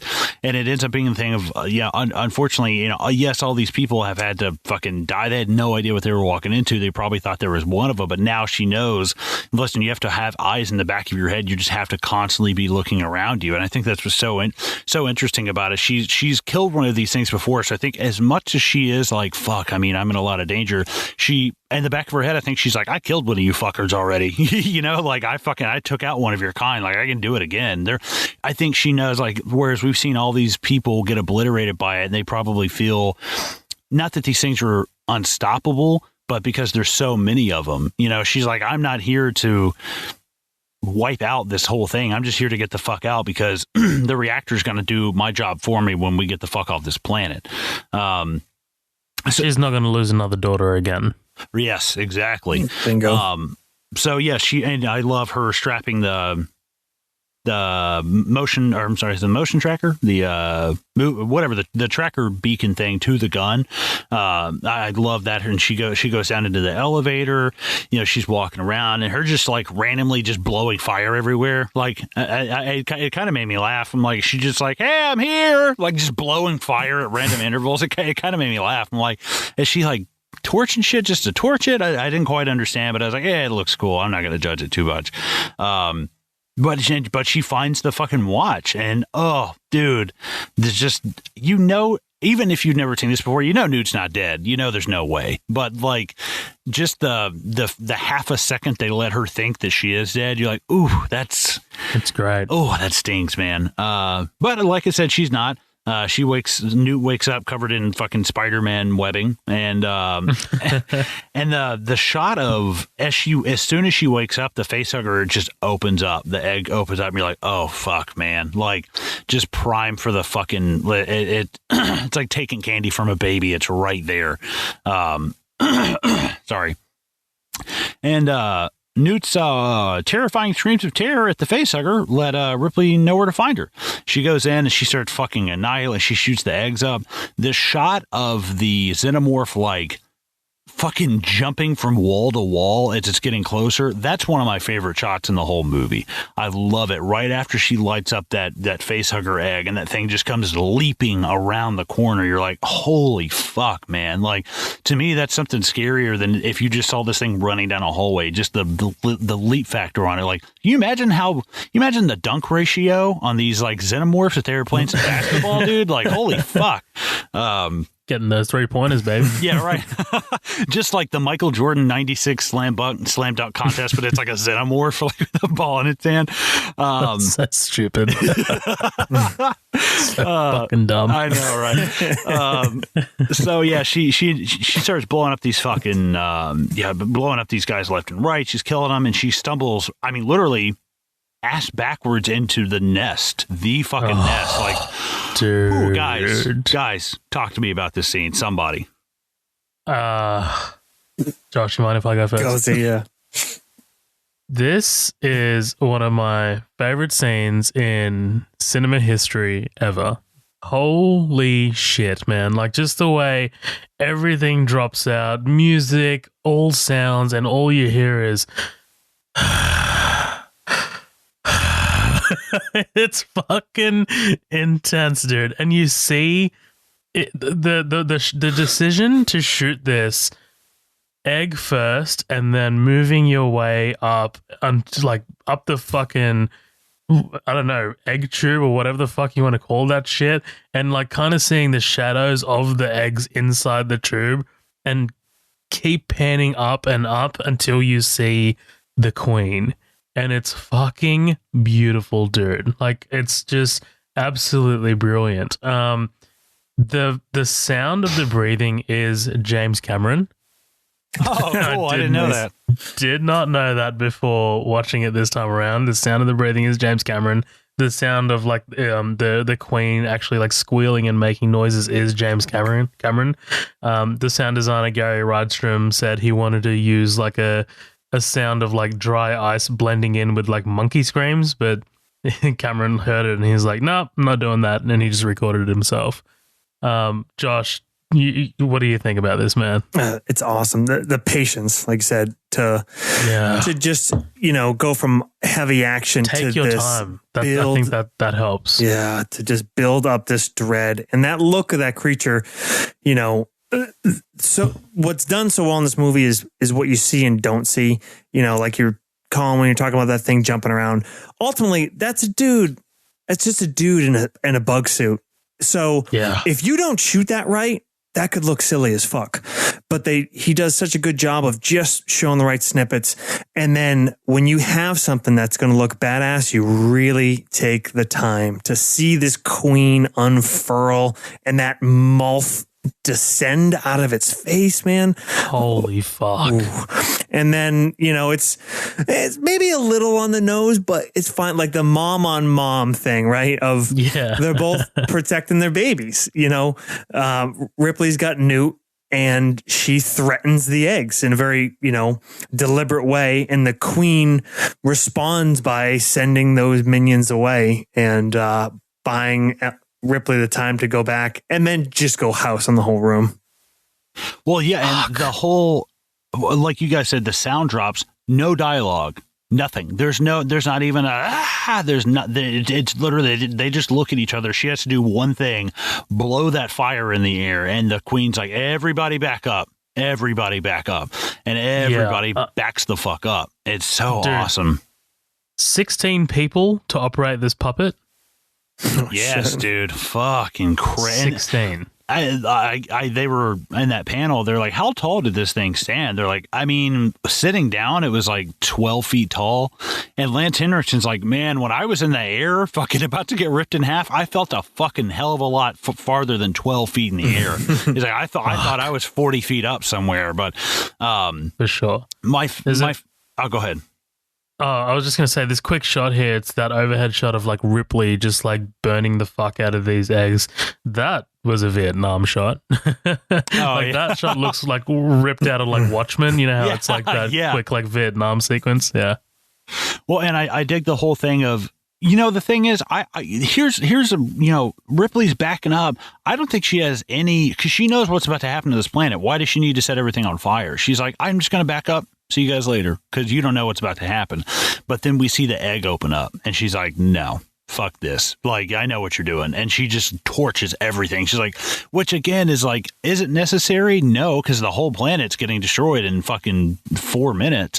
But at the same time, it's kind of like, it's just a fuck you to the queen. It's like, fuck you. Like, I not that we're having some truce right now, but the fact that you're not even going to let me walk out of this room, like you see this egg start opening up, it's like, holy shit, that's such a cool detail. I really dig it. So yeah, she torches the whole place up. She starts blowing the shot of her as she's shooting, and we see the counter going down and her squinting as she's firing. I fucking dig it, man. You see her a little bit more proficient with the weapon. And yeah, all this, I mean, she throws the whole grenade belt. She starts blasting grenades into the queen's like fucking like vagina sack. I really, really dig that. We just see the holes getting blown in it and all this goo coming out, and she just rips herself off of that thing. Like, God, the pain, like, it made me empathize with this thing, like the pain of ripping yourself off from that thing. Like, oh God, like that's gotta fucking hurt like a motherfucker, dude. Yeah, I hate when I tear my egg sac. Yeah. It's like getting your balls frozen. Like you put your balls on like an ice statue or some shit and getting it stuck there. It's like Joe Dirt when the dog's nuts get stuck to the front porch. It's like pulling the dog's nutsack. So she detaches from her nest. She's chasing him. We have this kind of elevator chase where Ripley and Newt get in and start going up. I love as the elevator opens up and the queen looks at it. But I just wanted one scene of the queen going up, and it's kind of like this boom, doom, doom, doom, doom, like the elevator music playing. And she's like tapping her big fucking xenomorph foot and like her head bobbing left to right, and she's like looking at her watch. She's like, the idea of a xenomorph taking an elevator fucking makes me laugh, though. I'm sorry. I'm sorry. Yeah, I thought that was fucking weird, but I mean, I don't think it still works for me either. I mean, she's an intelligent creature. Saw Ripley get in one and go up, and then the other one opens, and she saw the thing ascend. So she's like, okay, as long as they don't show, like you said, that little finger reaching out and hitting like landing pad. We have to assume it just automatically goes to the top floor. Okay, right. Fucking there's like one of those people who operates the lift in there going up, sir. Right, yeah. He's got like a nice like velvet like kind of jacket we're in Britain, right? So right. It's gotta be 31st floor menswear. The whole image of her riding this thing, it's fucking, I would have died just to see her rip through this thing and crawl up the fucking shaft. Like, do that. That's cool. Like, that's way more menacing because she's big enough to take up an entire elevator shaft. Like, holy fuck. But Ripley arrived. I don't think they have the money for that, though. Yeah, right. Ripley arrives. Bishop is gone. At first, it's like, why? Why the fuck is he gone? And I'm like, oh yeah, that landing pad is crumbling apart. I didn't really think about that, but and this is now considered tropey, but like this thing just gets stretched out further and I mean, the last minute pulling up away from the planet. And I was like, I know this was probably not tropey at the time, but man, I mean, I could do without the whole like skin of your teeth every single time you watch one of these movies. And I don't hate it, but at the end of the day, I was like, I can just do with her throwing her on the ship, getting out of there, because ultimately, they're so close that as soon as they fly away, when this thing explodes, they're still going to get rocked with that fucking white light. And I love that. See, I think that's a James Cameron thing, though. Like his climaxes are often pretty fucking massive and like I guess really really long. And they often have kind of like these really sort of like little sequences within them that are just like we're gonna pretend that something's gonna happen here, or like someone's gonna lose their life, but it doesn't really happen. Happens in T2 quite a bit, from the helicopter chase to the end to the smelting plant. But I mean, obviously, I think it was done better there. And Avatar just goes on for 8 years, it seems like. So, well, I would say I'd give. Maybe it's unfair, but I'm going to give it the credit here. And even if it is a little excessive, because you want complete relief. Like you want it to be like, okay, you really stretched that out. They did it. They got away for the final like reconfrontation to have the payoff. You know what I mean? Like if it was a little bit quicker and, less drawn out, I think maybe you'd have a little bit more suspicion. It's hard to, again, when I saw this so long ago, I didn't even remember. Maybe I'm interested to hear what you think, Zoeb. If having seen it more recently, did you think there was another confrontation to come when they cleared this? Because that's obviously what he was trying to do. I mean, see, I think, I definitely do remember thinking, I had no idea. Because I definitely heard of the "get away from her, you bitch" moment. And, like, I remember thinking, watching this movie the first time, I was like, that hasn't happened. What the fuck? And I think it was, like, ruined for me a little bit by that. But, yeah, I mean, definitely, like, there is, like, somewhat of, like, there's no triumphant moment. Like, do you know what I mean? There's no sort of, like, moment here on the landing pad where it's like, okay, the queen's dead, we can all celebrate or some shit like that. Like you don't explicitly see the queen dead, and like the introduction of the queen is so massive. Like when we first see her, like there's that epic moment when you just see her that we just described, and like there's no sort of like death that kind of like balances that out like here until like we get to the battle on the ship. So I don't think, I don't really think it works in that sense. Okay. You're wrong, Josh. No, because I could see, like, I think if this had been a little bit shorter, I'd be like, okay, cool, because now we're down for the big bad fight. Even when we're away from LV-426, this has followed us home, and I think that's fine. But it is kind of like a false climax in a way, which I mean, it is and it isn't. You know what I mean? I don't want to get like too hung up on it, but. Yeah, I mean, I think it's fair to debate whether it works, but clearly the intention is for it to be a false climax because once they get up here, and I mean, the music transitions is this great, like peaceful relief kind of music. Everything goes calm as the ship gets, into the starfield. And then that, they have this nice moment. Bishop and Ripley finally have this nice moment together, where she pays him the respect that he's obviously earned. And when that fucking thing, I remember as a kid, I don't remember how surprised I was or anything, but just that visual, I think, stuck with me more than anything when I first saw the movie, of the thing coming out of his stomach, the tail, and the milk coming out of his mouth, and then getting ripped in half, and his gross white android cuts everywhere. Man. Yeah. It's amazing. It's fantastic. Apparently, the milk or like whatever solution that he's got in his mouth, because they had to reshoot this quite a few times, they left like the milk outside. Yeah. And it went bad. So I think he got really sick from that. Was that a thing, Colin? Yeah, that was in the panel. They said for like 4 days he had like horrible food poisoning. It was vomiting, and it was all the silicone latex plus this milk that they had left out. And the guy who did all the special effects was on the panel, and he goes, I've said this multiple times, but I've got to say again, Lance, we really put you through a lot of shit in this movie, and I'm so sorry. Like him, like the whole act of him getting ripped in half is like shot in reverse somehow, and he had to act it backwards. And they're like, man, hats off to Lance Henriksen. He was just such a fucking trooper during this movie. And even to the point where like they're like, yeah, what we're gonna do is we're just gonna have like this kind of like the Peter Weller RoboCop like thing laying on the floor that's obviously an animatronic. And Lance Henderson's like, no, fuck that, I can do it. And they're like, are you sure? You have to like be like sewn into the floor. Like you're gonna have to lay there with like your legs under the floor. And he's like, yeah, that's fine, I can do it. That guy's just such a fucking trooper, man. He's illiterate until the age of 30, by the way. Never completed anything past the first grade. And you're like, holy shit.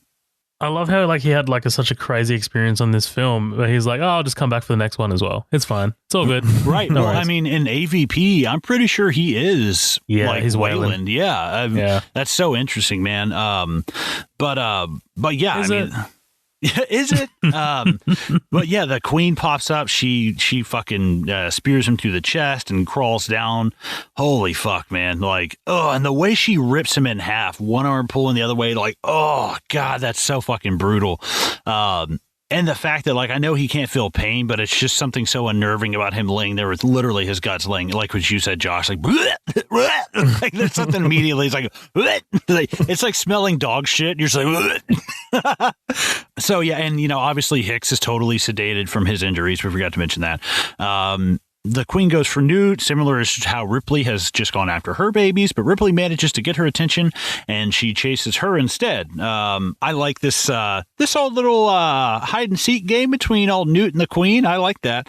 I dig the movement of Ripley running for the door and the queen, like, because everything that we've seen, the queen has been very stationary and we haven't seen her move and like run. Totally. But when she runs for the door, you're like, oh fuck, like that's like you really get the sense of how actually big she is outside of the nest. Man, I'll tell you what, like, and this is why I was like really excited for Alien Covenant. And I'm gonna take Resurrection out of the fucking game because it's dog shit, but like, seeing the aliens created with today's technology and like seeing them move, that I'm not even kidding. Like that was a highlight for Covenant for me. Like, cause I mean, the alien designs are fantastic. But I don't think that they, especially in these early movies, I don't think that they move as well as they could, only because they're limited by the technology and they're limited by the practical effects. The CG in Covenant, it's solid, and the way they make these aliens move is fucking awesome. And I'd been waiting for ages to see that. I think the Queen kind of still moves a little, sort of like clunkily. If that makes sense, for sure.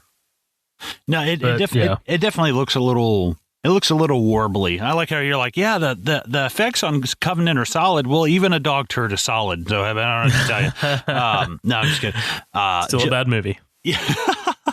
Gentlemen, I believe that I have one final clip to play for you. Let me get this pulled up. I fucking knew it was coming too. Oh, of course. If there's one thing we got to play a clip from, come on.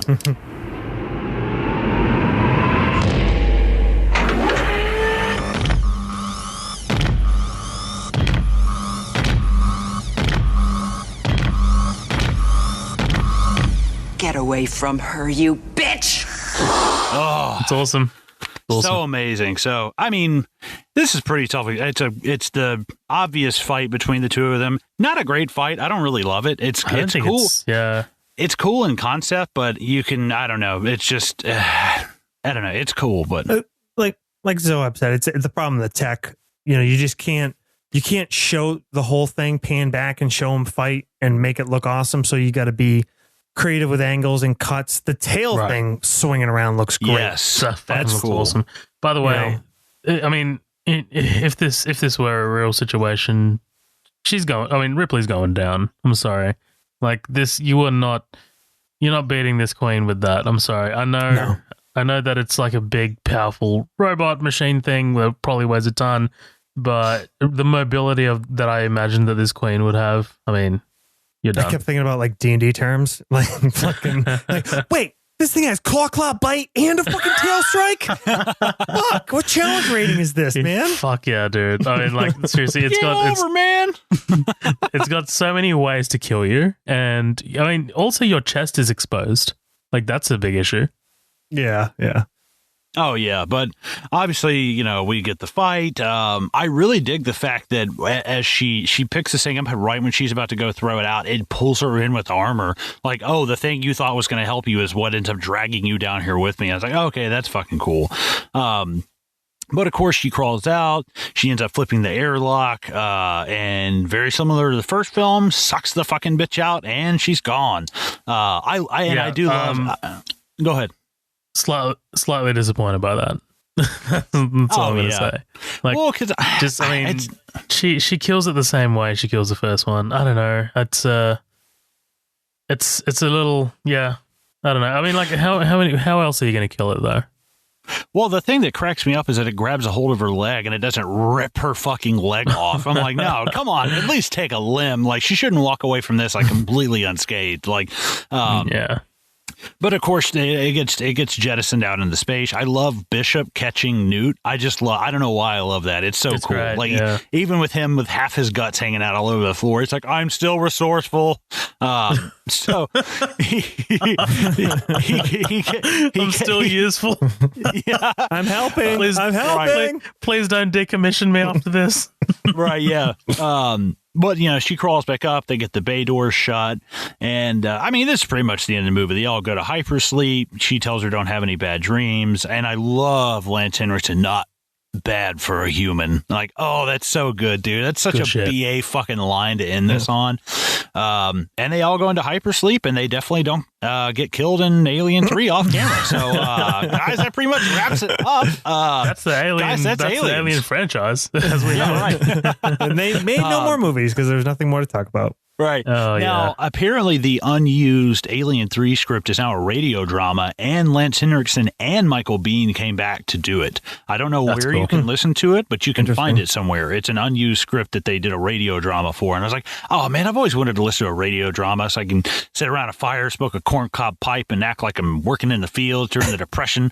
Like, something about that. I think it's so interesting. But I mean, the production troubles for Alien 3 could be a movie all by itself. Like, that movie is that's Fincher, littered. Right?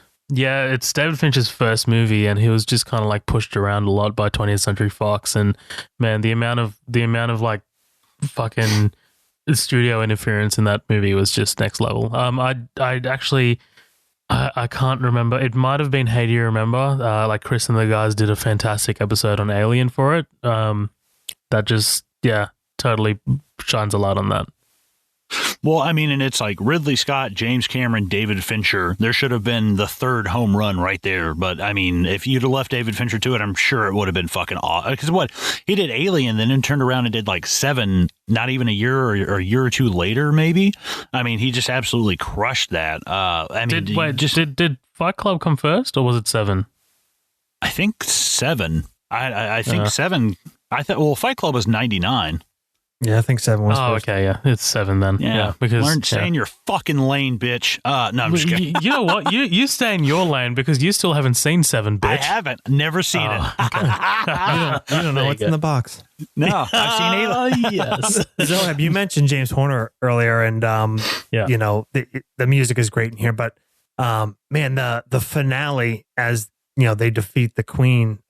It sounds a shitload like the finale from Star Trek II, Wrath of Khan. I picked up on that too.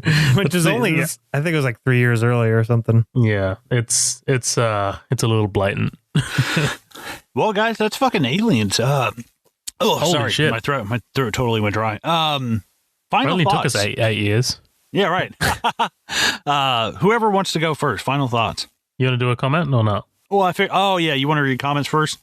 You know what? Seeing as like the guys put their effort in, I'll read a couple if that's cool. Yeah, no, go. I was going to do final thoughts and then comments, but yeah, go ahead. We'll close on final thoughts. Fuck it. But yeah, guys, thank you so much for commenting. Holy shit, Danielle Cutter. She says, "Fucking love this movie. Ellen Ripley is one of my greatest characters of all time. It's infinitely quotable. The cast is great, and Stan Winston's effects are phenomenal. The Queen Alien is only rivaled by the T-Rex from Jurassic Park for me in terms of awe-inspiring practical effects. As much as I love the original, Aliens is the one I find myself throwing on for a rewatch way more often. This is definitely a desert island movie for me. Cannot wait to hear your coverage of it. So thanks so much for that, Danielle, rather. You're a female. Hope we did it justice. This one was a tough one to approach, I think. Oh, for sure. Of course, Patrick Harrington, this movie's so fucking good. Nathan Burkhardt left quite a lengthy message. I'm going to try and attempt all of it, but so stick with me, guys. Fucking Nathan. You can't be succinct, can you? Jesus Christ. Oh my God, I love this movie. I used to watch it almost once a week. We are Ellen Ripley fans in my family. I was gifted Alien Hallmark ornaments from my mother. Hardcore. I talk crap about most of the sequels, but I'd still watch them again. Even the bad ones have watchable parts. I agree with that, Nathan. Aliens is definitely the best one. They ticked a lot of genre boxes with this one. Horror, thriller, action, comedy, etc. I'd say Alien is one of the best acted horror movies ever, and one of the scariest without actually showing the monster until the end of the movie. Even then, it was a crappy rubber suit, and it was still suspenseful and scary. Cannot wait to hear this one. I used to quote that movie all the time. I heard there was extra footage, director's cut out there, and I tracked it down pre-internet. This is one of the movies by which I measure a person's worth as a human by their reaction to it or opinion of it. Nice. Nice. BP 9000 just said, fuck yeah. I love it. I got a couple of them pulled up from Instagram. Madeline Nice. Fallon, who is always always chatting She's up awesome. on Instagram. Appreciate it. Original is great, but Aliens was better. I mean, hard to argue. A lot of people feel that way. Jesse Privet, hell yes, short and sweet. I love it. Dean, gonna read the last one? I get fucking Roadhouse. Matthew and Josh get Aliens and Get Out. A gross misallocation of resources. Oh, and I had to throw in Stay in there. your lane, Dean. I told him. Oh, and don't forget, Matt also got the invitation. So, Yeah, nice. I don't know what the fuck this person's name is. Sean Tarleton Racing said, "Love it and need more, like Alien and Aliens." I mean, hard to argue with that. Fucking great comment. Thanks all you guys for commenting in. Are there any more? Did I miss any? I don't think I I did. think that's it. Yeah, that's pretty much it, guys. Final thoughts. Somebody, please. Go, Josh. Yeah, so I mean, I think we've gushed over this movie enough, and man, balls on you, Zoheb. Complain about being succinct to a listener after we just ramble for fucking 3.5 hours or whatever. No, but there's not a lot to add. I absolutely love this movie. You know, as I'm listening to those comments, you know, I wish if somebody hadn't seen the movies, I would definitely recommend seeing Alien first because I think it sets it up well, and what makes it so great as a 2-part punch. And you don't really think about it a lot. Is it's just the clever simpleness, the brilliant simpleness of those titles? Alien, Aliens. You take a movie that's about one alien, that's a horror, that's this close, tight, just absolute, seat, edge of your seat, digging your fingernails in, and then Just a pressure cooker. Yep. Then you up the stakes by making a bunch of them. So, because it's how else would you? The two things they do great here is they raise the stakes by having a bunch of aliens, and along with that, they bring a lot more firepower into it because of course they would, because they have the option to, and yet they're still overwhelmed by it. And then the personal story here. This is really about Ripley, and that's something, like I said, I didn't appreciate nearly as much. I think a couple of those scenes in the special edition are absolutely critical for that. To really bring it home. But man, absolute top, probably top 10 movie for sure for me, all time. Hell yeah. Zoe, what about you? Man, yeah, like you said, Josh, what else can we say about this movie that hasn't been said already? Like, this is probably, I mean, alongside T2, probably the perfect sequel. And it's insane that it's one director who directed both. It's not every day that you get a sequel that is as strong as the first one, if not better. And something that just absolutely ups the stakes, that is just so mired in popular culture that everyone knows it. Everyone knows the references. If we were to say, "Get away from her, you bitch," people aren't going to look sideways at you for swearing. They're just going to be like, "Oh yeah, that's Aliens. That's cool." So Yeah, man, like this is just an absolutely infinitely rewatchable movie. Danielle 100% hit the nail on the head when she said this is the one that's more rewatchable because it's just a lot more entertaining. It's like, Josh, here's something that I'm going to throw back in your face. I was re-listening to LSG Media's coverage of Goodfellas not long ago, and something I think you said, okay, Godfather is probably the better movie, but Goodfellas is the more entertaining, and that's the one that I'd prefer to rewatch. And I wholeheartedly agreed with that sentiment, and like that, I think applies here.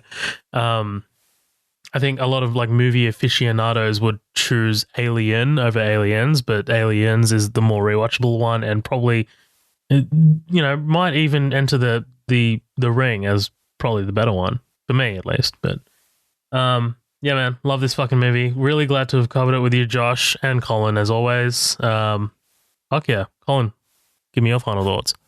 Short and sweet, 10 out of 10. Guys, thanks for listening to us. I mean, I love this movie. It's a 10 out of 10. We talked for 3.5 hours. I got nothing else. I'm tapped. Yeah, nice. That's pretty much it. Josh, thank you so much for coming on. Doors always open. Please, if there's ever anything 100%. Else you want to cover, anything else from that list, you're more than welcome. Just fucking drop a date. Your doors always, anybody from LSG, doors always open to come and be on this show. Cool. I'll see you next week for Alien Covenant. Yeah. Oh no, I'd rather kill myself.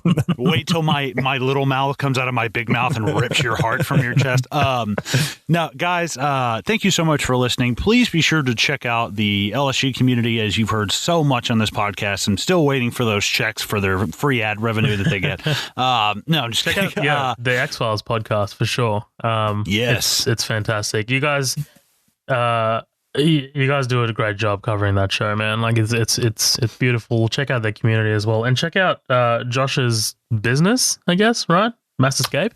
Yeah. If you're in the South Massachusetts area or ever visiting this way, got a escape room called Mass Escape. Hell yeah! Pretty goddamn good. We're like the I think 9th rated in the U.S. Goddamn! Oh wow, that's fucking awesome. Fucking awesome. Dude, there are a shit ton in Nashville. So to be the number 9th in the U.S., like, that's fucking awesome, dude. Hats off. Like, really, that's fucking really cool.